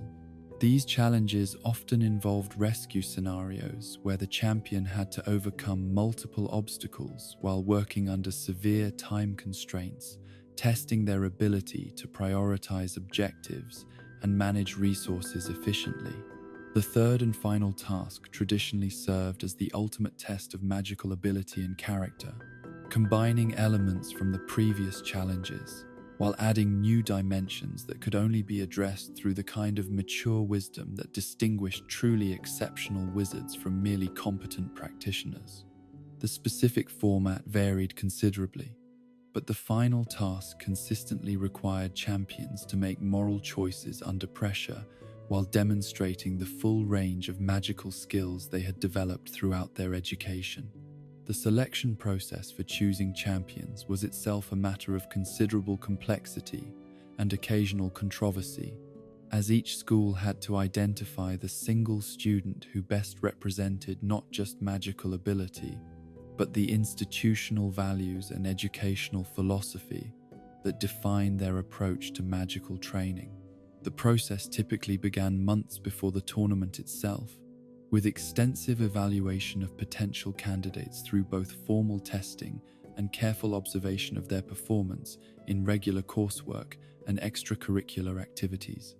The magical contract that bound tournament participants was created through ancient enchantments that ensured absolute commitment to competition while providing protections that prevented external interference or coercion.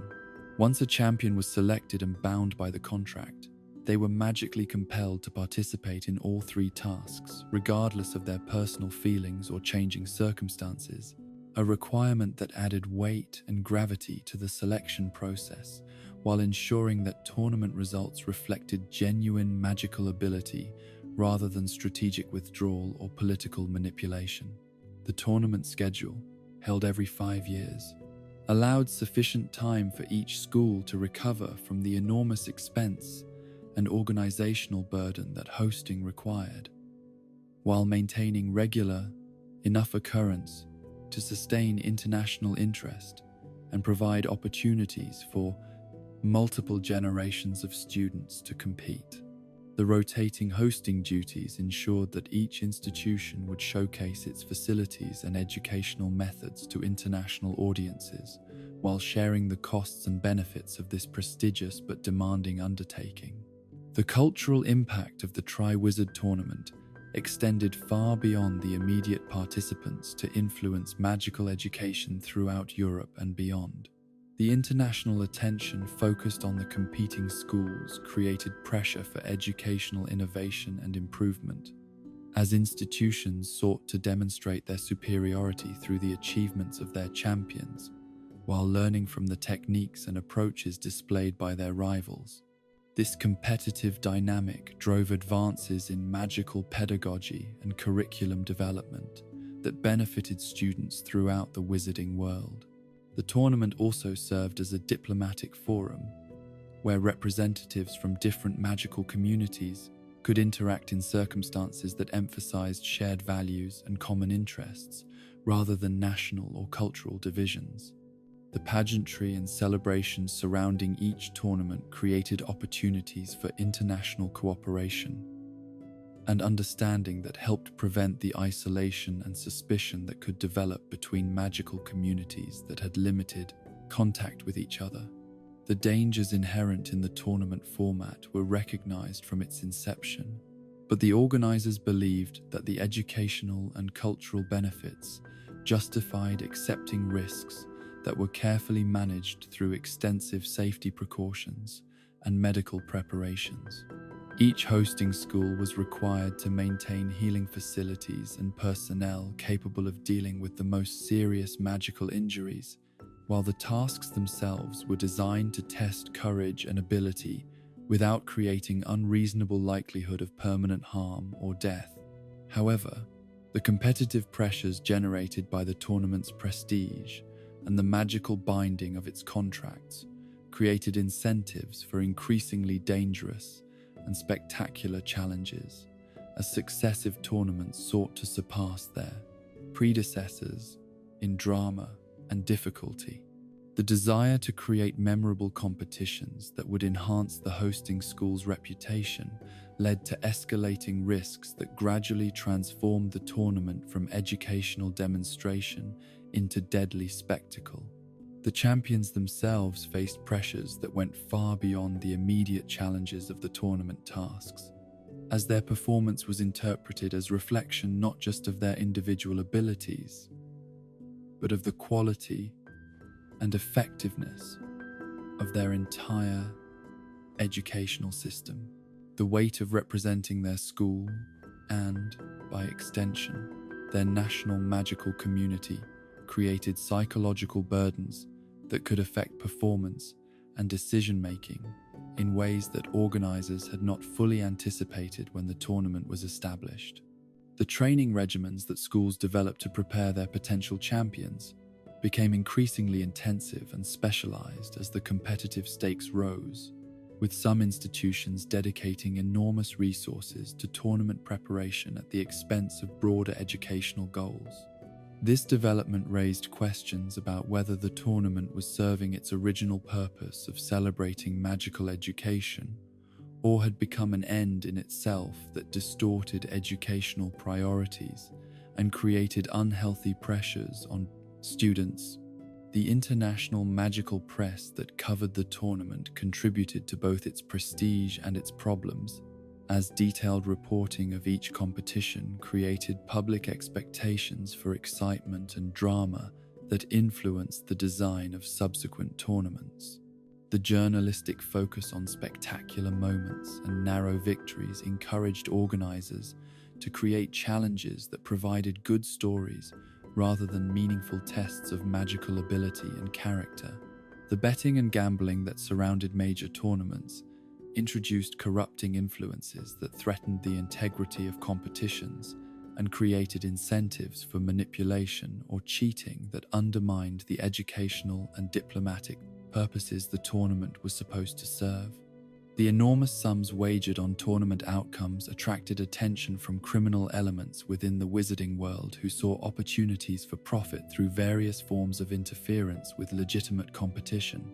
The economic impact of hosting tournaments created additional pressures and incentives that sometimes conflicted with educational objectives, as schools sought to recoup their enormous expenses through commercial partnerships and licensing agreements that transformed sacred educational traditions into commercial entertainment. This commercialization gradually changed the character of the tournaments in ways that emphasized spectacle over scholarship and profit over pedagogical value. The magical innovations developed specifically for tournament use often had applications that extended far beyond educational competition, contributing to advances in protective magic, healing techniques, and magical creature management that benefited the broader wizarding community. However, some of these innovations involved dangerous experimental magic that created risks not just for tournament participants, but for spectators and organizers who might be affected by unpredictable magical effects. The social stratification that the tournament created within participating schools was another unintended consequence that organizers had not fully considered, as the selection process inevitably created divisions between potential champions and ordinary students, while fostering elite attitudes among those who were considered tournament material. These divisions could persist long after graduation, affecting professional relationships and social dynamics within national magical communities. The international relationships formed between tournament participants, judges, and organizers created networks of influence and obligation that sometimes conflicted with national interests or educational objectives. Former champions often found themselves serving as informal ambassadors between magical communities, roles for which their tournament experience had not necessarily prepared them, and which could create conflicts with their primary professional and personal responsibilities. The records of early tournaments were frustratingly incomplete, as the organizers focused more on the immediate spectacle than on preserving detailed accounts for historical study. This lack of documentation made it difficult to analyze the tournament's evolution over time or to learn from past mistakes and successes, contributing to repetition of problems that careful record-keeping might have helped avoid. The legends and folklore that grew around particularly memorable tournaments and champions created mythologized versions of events that sometimes bore little resemblance to historical reality, influencing public expectations and official policies in ways that were based more on romantic storytelling than factual analysis. These myths became part of magical culture, but also created unrealistic standards and expectations that made subsequent tournaments more dangerous and less educationally valuable. The eventual suspension of the tournament, after multiple centuries of competition, reflected growing recognition that the risks had come to outweigh the benefits, as the death toll among participants and spectators reached levels that the magical community could no longer accept in the name of educational competition and international cooperation. The decision to end the tournament tradition was controversial and painful, but represented mature acknowledgement that even the most venerable traditions must sometimes be abandoned when they cease to serve their original purposes. The legacy of the Triwizard Tournament persisted long after its official suspension, influencing magical education and international cooperation in ways both positive and negative. The competitive spirit and drive for excellence that it had fostered continued to motivate magical institutions and individual practitioners, while the cautionary lessons learned from its failures informed approaches to educational innovation and international collaboration that emphasized safety and genuine learning over spectacle and prestige. The eventual revival of the tournament in later centuries represented attempts to recapture its positive aspects while avoiding the dangers that had led to its suspension, though these efforts met with mixed success as the fundamental tensions between competition and education, spectacle and safety, national pride and international cooperation proved difficult to resolve through institutional reforms alone. In the gentle rhythm of this ancient competition, let your mind drift toward peaceful rest, understanding that the highest achievements often require balancing competing values and interests, while remaining true to fundamental purposes that transcend immediate pressures and temporary circumstances. The tournament that would one day challenge Harry Potter represented both the best and worst impulses of the magical community, a reminder that even the most noble intentions can be corrupted by pride and ambition, if not tempered by wisdom and restraint. In the bustling commercial heart of what would one day become the most famous magical shopping district in the world, where cobblestones worn smooth by countless wizard feet gleamed with residual magic, and the very air shimmered with possibilities that defied mundane understanding, there arose in the year 1474 an institution that would revolutionize not merely magical commerce, but the fundamental relationship between wizards and their wealth.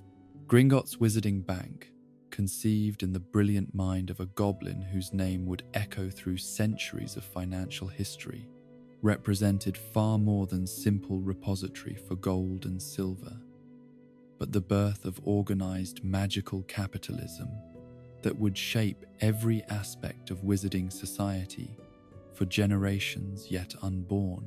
The Goblin Gringott, whose personal history, before his legendary achievement, remained shrouded in the deliberate obscurity that his species maintained about their private affairs, emerged from a culture that had spent millennia perfecting the arts of metalwork and treasure management, while enduring systematic exclusion from the broader magical community that depended upon their skills.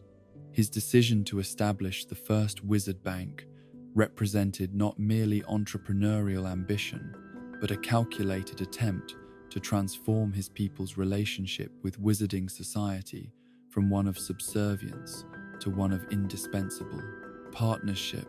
The London of 1474 was a city caught between worlds, where medieval traditions clashed with Renaissance innovations, and where the magical community existed in careful balance with rapidly changing Muggle society.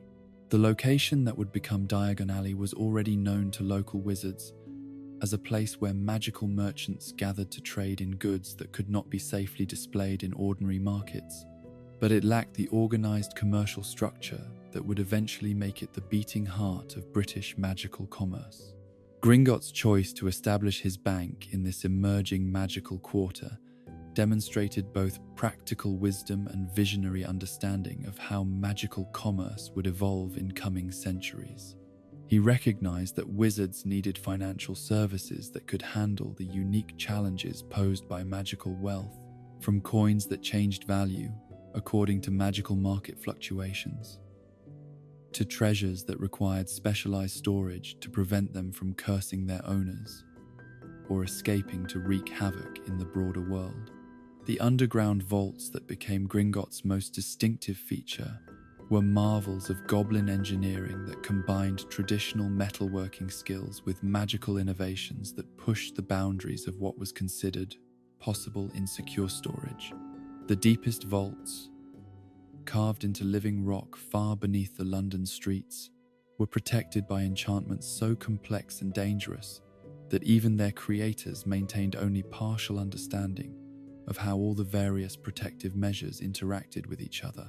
The magical carts that transported customers through the labyrinthine tunnels connecting different vault levels were themselves works of art that demonstrated goblin mastery of mechanical magic, devices that could navigate the complex three-dimensional maze of passages while maintaining speeds that would have been terrifying if riders had time to contemplate the drops that yawned beneath the narrow tracks on which they traveled.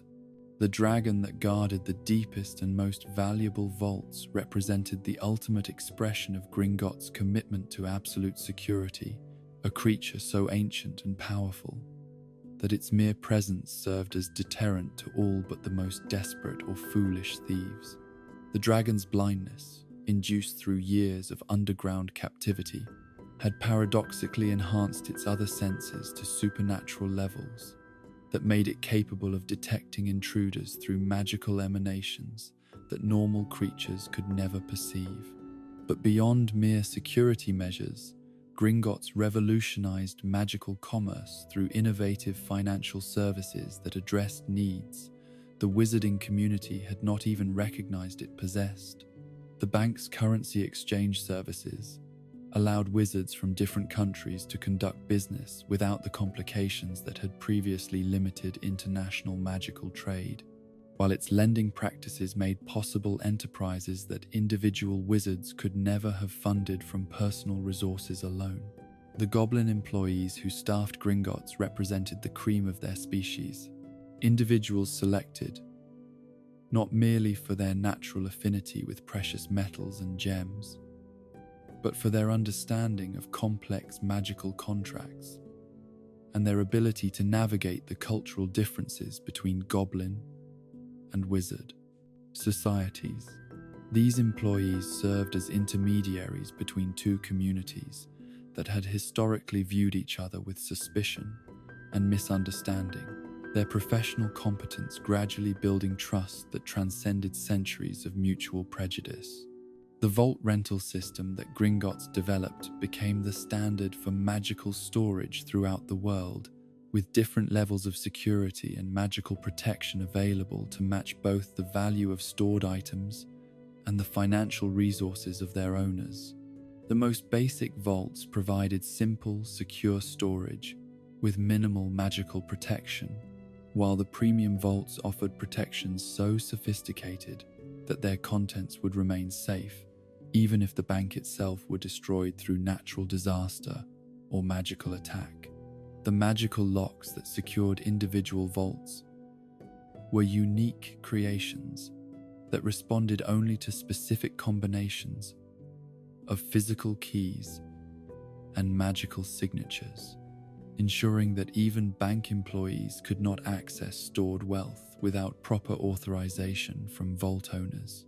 These locks incorporated goblin craftsmanship techniques that had been developed over millennia of working with magical metals, creating mechanisms so complex that attempting to force them would trigger protective curses that could kill would-be thieves or permanently transform them into harmless creatures. The inheritance management services that Gringotts provided addressed one of the most complex challenges in wizarding lore, as magical wealth often included items that could not be safely handled by unprepared heirs, or that required specific knowledge to use without causing harm to their owners or others. The bank's specialists in magical inheritance law could ensure that dangerous artifacts were not released to heirs who lacked the knowledge or moral character necessary to handle them responsibly. The international reputation that Gringotts developed attracted customers from throughout the magical world, creating a cosmopolitan atmosphere within the bank, where wizards and witches from dozens of different cultures conducted business in a babel of languages and magical traditions. This international clientele provided the bank with knowledge of global magical markets that allowed it to offer investment advice and financial planning services that took advantage of opportunities throughout the wizarding world. The security protocols that governed access to Gringotts' vaults became legendary throughout magical society, with multiple layers of identification and verification required before customers could retrieve their stored wealth. These protocols included magical identity verification that could detect disguises or impersonation attempts, behavioral analysis that identified individuals under magical compulsion, and loyalty testing that prevented customers acting under duress from inadvertently compromising their own security. The goblin culture that flourished within Gringotts' walls represented a unique synthesis of traditional goblin values and the cosmopolitan influences that came from daily interaction with wizard customers from around the world. The bank became a place where goblin artisans could display their finest work while maintaining the cultural independence that was essential to their species' identity and self-respect. As the 15th century progressed, and Gringotts established its dominance in magical banking, other aspects of what would become Diagon Alley began to develop around its imposing presence. The Leaky Cauldron, established in the early 1500s by Daisy Doddridge, served not merely as pub and inn but as gateway between the magical and mundane worlds that allowed wizards to access Diagon Alley while maintaining the secrecy that protected magical commerce from unwanted Muggle attention. Doddridge herself represented the entrepreneurial spirit that was transforming magical commerce during this period, a witch whose vision of hospitality that bridged different magical communities helped create the inclusive atmosphere that made Diagon Alley welcoming to wizards from all backgrounds and nationalities. Her establishment of the Leaky Cauldron as neutral territory where wizards could conduct business regardless of their political affiliations or house loyalties created precedent for the commercial tolerance that became one of Diagon Alley's defining characteristics. The architectural marvel that connected the Leaky Cauldron to the broader Diagon Alley represented sophisticated space expansion magic that allowed a much larger commercial district to exist within the limited physical space available. In central London, the magical engineering required to create stable, expanded spaces that could accommodate hundreds of shops and thousands of customers required collaboration between goblin architects and wizard space expansion specialists that produced techniques still considered revolutionary centuries later. The early shops that established themselves in Diagon Alley during the 15th and 16th centuries reflected both the diverse needs of the magical community and the entrepreneurial opportunities created by having a secure, central location where magical commerce could flourish without external interference. Apothecaries specializing in rare magical ingredients established themselves near the Leaky Cauldron entrance, while shops dealing in more dangerous or restricted items moved to the deeper sections of the alley, where their activities would attract less casual attention. The Wizengamot, established during the 16th century as evolution of the earlier Wizards' Council, represented an attempt to create more formal and effective magical government that could address the increasing complexity of wizarding society. The 50 members who comprised this judicial and legislative body wore distinctive plum-colored robes embroidered with silver W symbols that marked their authority while serving as visual reminder of the dignity and responsibility their positions entailed. The chief warlock, who presided over Wizengamot's sessions, bore ultimate responsibility for ensuring that magical law was applied fairly and consistently, regardless of the political pressures or personal interests that might influence individual cases. This position required not merely legal knowledge but political wisdom that could navigate the complex relationships between different magical families and communities while maintaining the neutrality essential to public confidence in magical justice. The courtroom procedures developed by the Wizengamot reflected both traditional magical approaches to justice and innovations borrowed from evolving Muggle legal systems, creating hybrid procedures that addressed the unique challenges posed by magical crimes and disputes. These procedures had to account for evidence that might be magically altered or concealed, witnesses who might be under magical compulsion, and punishments that could include magical transformations, or confinements that had no equivalent in mundane law. The relationship between goblin and wizard communities during this period was characterized by mutual dependence, tempered by cultural misunderstanding and historical grievances that occasionally erupted into open conflict. The Goblin Rebellion of 1612 represented culmination of tensions that had been building for decades over issues of magical rights, economic exploitation, and social discrimination that the wizard-dominated government seemed unable or unwilling to address through peaceful negotiation. The rebellion itself began in or around Hogsmeade Village, where goblin forces established their headquarters in an inn that provided strategic location for operations throughout the surrounding region. The choice of Hogsmeade as operational base was both tactical and symbolic, as the village's proximity to Hogwarts made the rebellion visible to young wizards who would soon enter positions of authority within magical society. The devastation wrought by the rebellion, including the burning of numerous buildings and loss of life on both sides, demonstrated both the depth of goblin grievances and the inadequacy of existing mechanisms for addressing interspecies conflicts within magical society. The rebellion's ultimate failure resulted not from lack of goblin determination or capability, but from the overwhelming numerical and magical advantages possessed by the wizard community when it chose to respond with coordinated force. The aftermath of the rebellion saw implementation of new restrictions on goblin rights that were intended to prevent future uprisings, but instead institutionalized the discrimination and exclusion that had motivated the original conflict.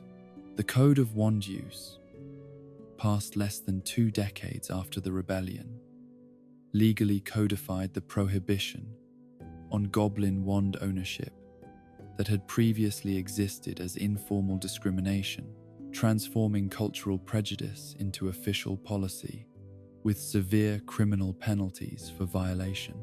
This legal restriction on wand ownership created economic and social barriers that made it virtually impossible for goblins to achieve independence from wizard-dominated institutions, ensuring their continued dependence on relationships that were fundamentally unequal, despite their essential contributions to magical society. The restriction also limited goblin magical development in ways that had profound implications for their ability to defend themselves against future persecution or exploitation. The irony of this situation was not lost on thoughtful observers who recognized that goblin contributions to magical civilization, particularly in metalwork and banking, were essential to wizard prosperity and security.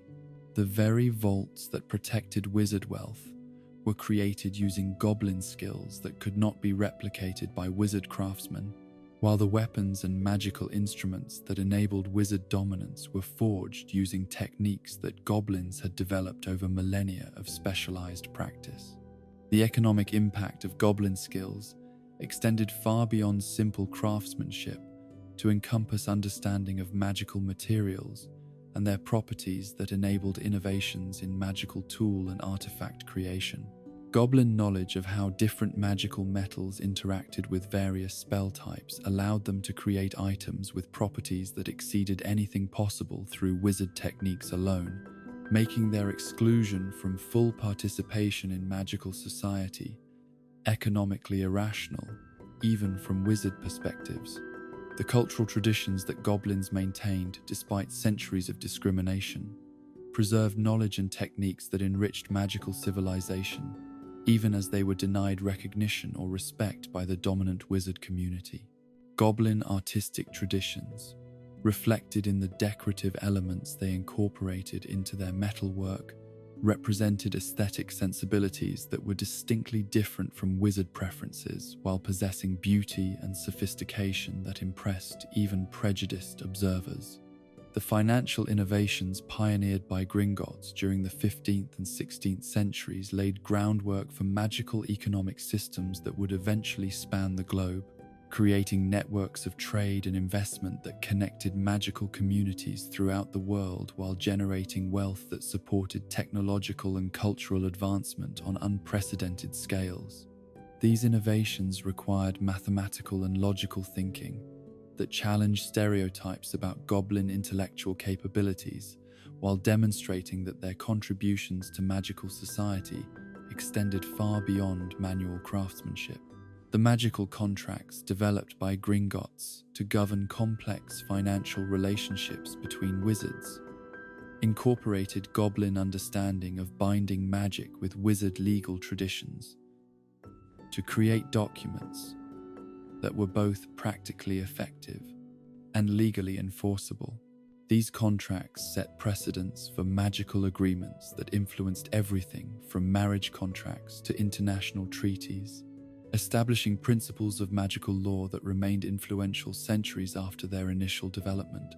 The international expansion of Gringotts banking services during the 16th and 17th centuries created the first truly global magical financial network, with branch offices and correspondent relationships that allowed wizards to conduct business across national boundaries without the complications that had previously limited international magical commerce. This network facilitated cultural exchange and technological transfer that accelerated magical development throughout the world while creating economic interdependencies that helped prevent conflicts between different magical communities. The architectural legacy of this period, reflected in the distinctive appearance of Diagon Alley, with its narrow cobblestone streets and buildings that seemed to lean against each other for support, created physical environment that fostered the intimate commercial relationships that characterized magical commerce. The alley's design encouraged personal interaction between merchants and customers, while providing discreet locations where sensitive transactions could be conducted away from casual observation. The magical innovations developed specifically for commercial applications during this period included preservation charms that kept perishable magical ingredients fresh indefinitely, security spells that prevented theft without harming legitimate customers, and inventory management systems that could track thousands of different magical items while alerting merchants to dangerous interactions between incompatible products. In the gentle rhythm of these commercial innovations, let your mind drift toward peaceful rest, understanding that the greatest economic achievements often emerge from collaboration between different communities with complementary skills and perspectives, even when such collaboration must overcome centuries of prejudice and misunderstanding. The financial systems that would eventually serve Harry Potter and his generation were built upon foundations laid by visionary individuals who recognized that mutual prosperity required mutual respect, though achieving such respect proved more difficult than creating the institutions that made it beneficial. In the grimy corridors of Wool's orphanage, where London's unwanted children learned that survival required cunning rather than kindness, and where the acrid smell of desperation clung to peeling wallpaper like incense in a forgotten temple, there was born on the last day of 1926 a child whose very existence would reshape the wizarding world through terror and blood. Tom Marvolo Riddle entered the world without ceremony or celebration, his mother dying in the act of bringing forth the life that would eventually consume millions of others, leaving behind only a name that would echo through the darkest chapters of magical history. The orphanage itself was a monument to society's failure to care for its most vulnerable members. A Victorian institution where children were warehoused rather than nurtured, where discipline was maintained through fear, and where the strong preyed upon the weak with impunity from authorities who viewed their charges as problems to be managed rather than lives to be guided. The building's narrow windows allowed little light to penetrate the gloom that seemed to permeate every corner, while radiators that barely functioned in the depths of winter created an atmosphere of perpetual chill that seeped into both body and soul. The boy who would become Lord Voldemort displayed from his earliest years qualities that set him apart from his fellow orphans in ways that were both remarkable and deeply disturbing. His intelligence was undeniable, manifesting in an ability to manipulate adults and children alike with precocious skill that suggested understanding of human psychology far beyond his chronological age. But this intelligence was coupled with complete absence of empathy or genuine human connection, creating a personality that was brilliant in its calculations but utterly hollow in its emotional core. The magical abilities that began manifesting during his childhood were unlike anything the orphanage staff had ever encountered, though their limited understanding prevented them from recognizing the supernatural nature of the phenomena they witnessed. Objects moved without being touched. Other children suffered mysterious accidents that seemed to befall only those who had crossed young Tom, and animals brought to the orphanage as potential sources of comfort died under circumstances that defied rational explanation. Mrs.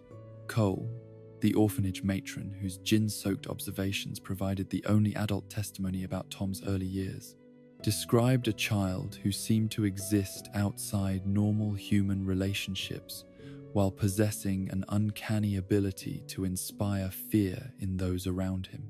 The other children learned to avoid him not through conscious recognition of danger but through instinctive understanding that something fundamental was wrong with the boy, who never cried, never showed genuine emotion, and never seemed to need the companionship that sustained the rest of them through their institutional exile. The arrival of Albus Dumbledore at the orphanage in 1938 marked the first encounter between the future Dark Lord and the only wizard who would ever truly understand the scope of the threat he represented. Dumbledore's initial meeting with Tom revealed a child whose magical abilities were already formidable, but whose moral development had been stunted in ways that would prove impossible to remedy through conventional education or intervention. The conversation between the elderly professor and the 11-year-old boy, who had never known love or genuine human connection, revealed depths of darkness that would have been shocking in an adult criminal, let alone a child who had barely begun his formal education. Tom's casual admission of cruelty toward other children and animals, delivered without shame or apparent understanding of its moral implications, provided Dumbledore with early warning of the monster that was already taking shape within the superficially charming exterior. The Hogwarts letter that Dumbledore delivered represented not salvation, but opportunity for a brilliantly twisted mind to access knowledge and power that would eventually threaten the entire wizarding world. The magical education that should have provided Tom with purpose and community instead became a resource to be exploited for personal advancement, while the moral instruction that was integral to Hogwarts tradition fell upon a mind that was fundamentally incapable of understanding why such considerations should limit his pursuit of absolute power. The Sorting Hat's decision to place Tom in Slytherin House reflected recognition of ambition and cunning that were undeniable, but the Hat could not perceive the complete absence of human feeling that would distinguish Tom from every previous Slytherin student. The house that had been founded by Salazar Slytherin to nurture magical excellence and pure blood pride became the perfect environment for a psychopath to develop the skills and connections necessary for his eventual rise to power.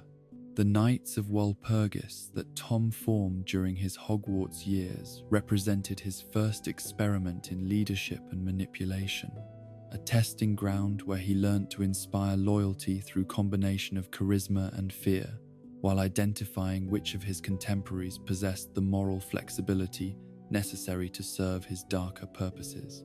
The group members, drawn from wealthy, pure-blood families that had been raised to believe in their natural superiority, provided Tom with both philosophical justification for his contempt for ordinary humanity and practical resources for advancing his agenda. The murders that began during his 6th year at Hogwarts marked the transition from psychological manipulation to active evil, as Tom discovered that killing could serve both practical purposes and deeper psychological needs that normal human relationships could never satisfy. The death of Myrtle Warren, accomplished through manipulation of the basilisk that Salazar Slytherin had left in the Chamber of Secrets, demonstrated both his growing magical abilities and his complete indifference to human suffering when it served his objectives. The creation of his first Horcrux using Myrtle's murder represented crossing of a threshold that separated him forever from normal human existence, as the deliberate splitting of his soul through an act of supreme evil began the transformation that would eventually make him more monster than man. The diary that housed this first soul fragment became both repository for his memories and weapon that could possess and corrupt others, establishing patterns of manipulation and control that would characterize his entire approach to power. The murders of his father and grandparents during the summer following his 6th year served multiple purposes that revealed the calculating nature that had replaced whatever capacity for human emotion he might once have possessed. The killings eliminated the Muggle connections that he viewed as shameful while providing additional murders for Horcrux creation, but they also represented psychological rejection of his own heritage and origins that reflected self-hatred as profound as his contempt for others. The years following his graduation from Hogwarts were marked by systematic pursuit of knowledge and power that took him into the darkest corners of magical learning, where he studied techniques and theories that had been forbidden precisely because of their corrupting influence on those who practiced them.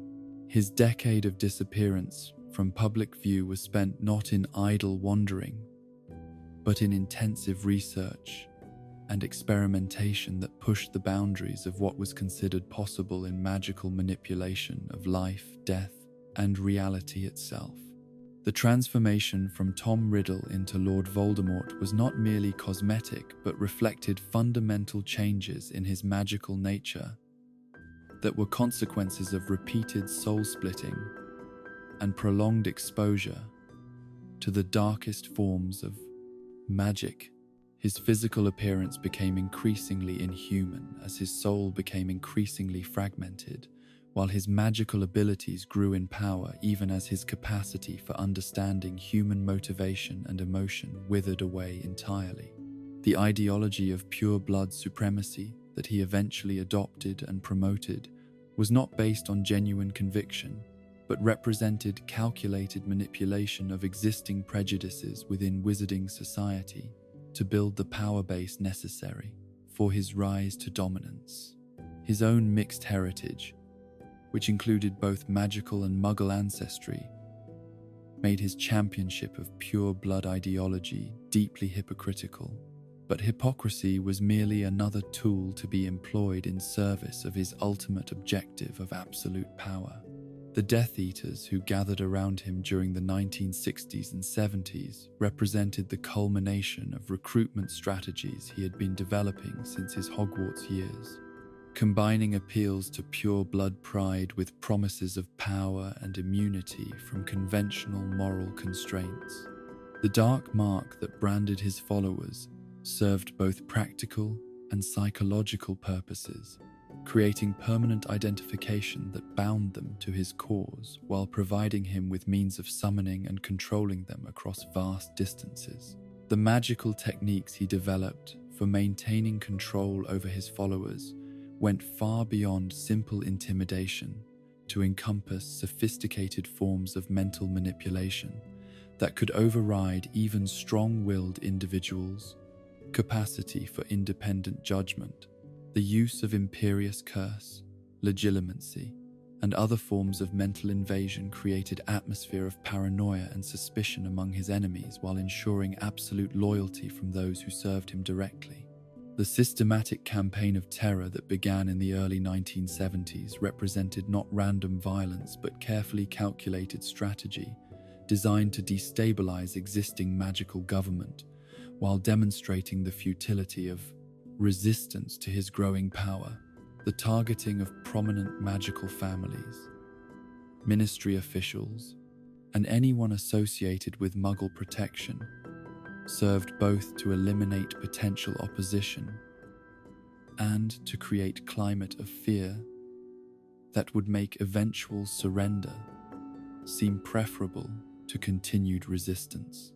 The formation of the Order of the Phoenix in response to his growing threat represented recognition by Dumbledore and other thoughtful wizards that conventional law enforcement and political institutions were inadequate to address the unprecedented challenge that Voldemort represented. The Order's guerrilla tactics and secretive operations reflected understanding that they were fighting not merely criminal organization, but revolutionary movement that sought to overthrow the entire existing order of magical society. The escalation of violence throughout the 1970s created an atmosphere of terror that pervaded every aspect of magical life, as families were torn apart by disappearances and murders, while institutions that had maintained order for centuries found themselves unable to provide protection for those who had trusted in their authority. The dark mark that appeared over sites of Death Eater attacks became a symbol of helplessness that undermined public confidence in the Ministry's ability to maintain basic security.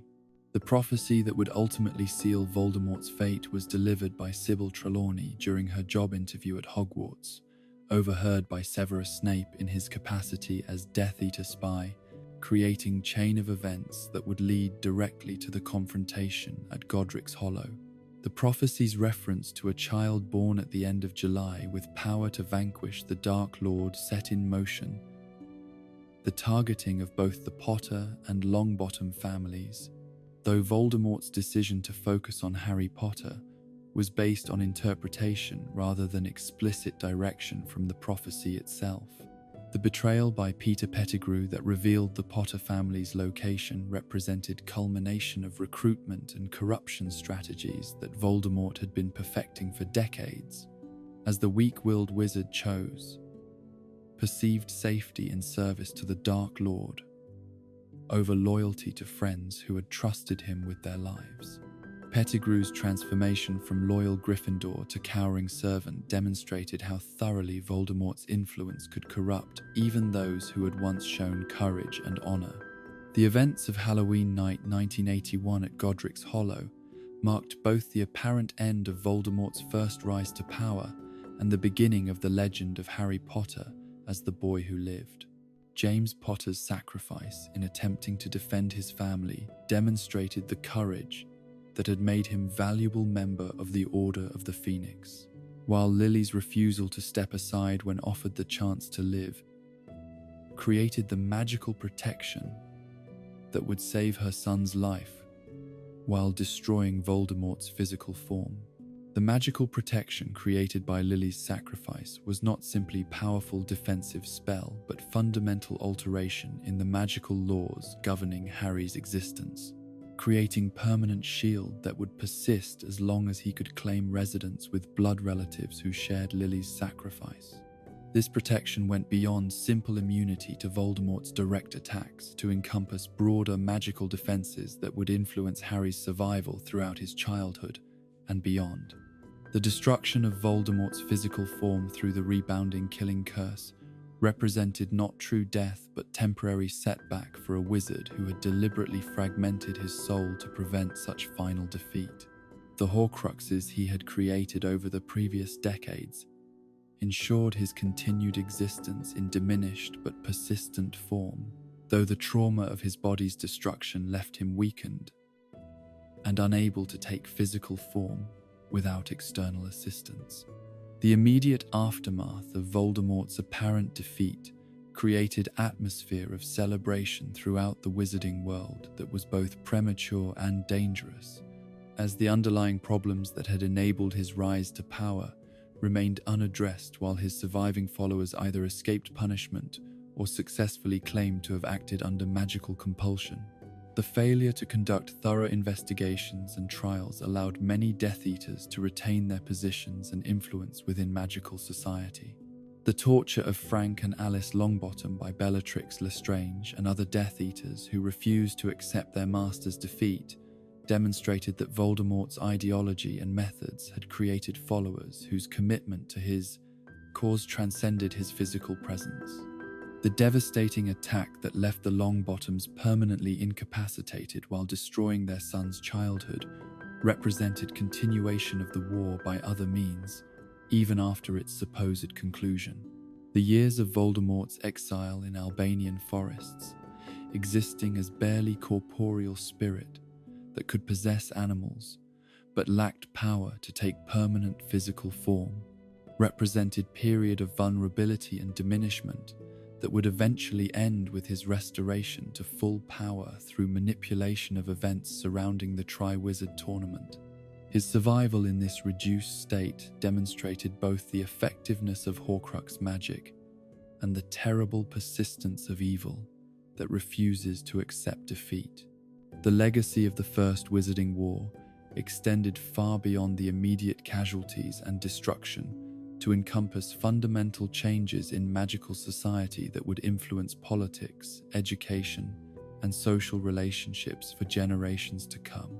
The trauma experienced by survivors created lasting psychological wounds that affected their ability to trust institutions and individuals, while the revelation of how thoroughly Death Eater ideology had penetrated respected magical families created suspicions that would persist long after the war's official conclusion.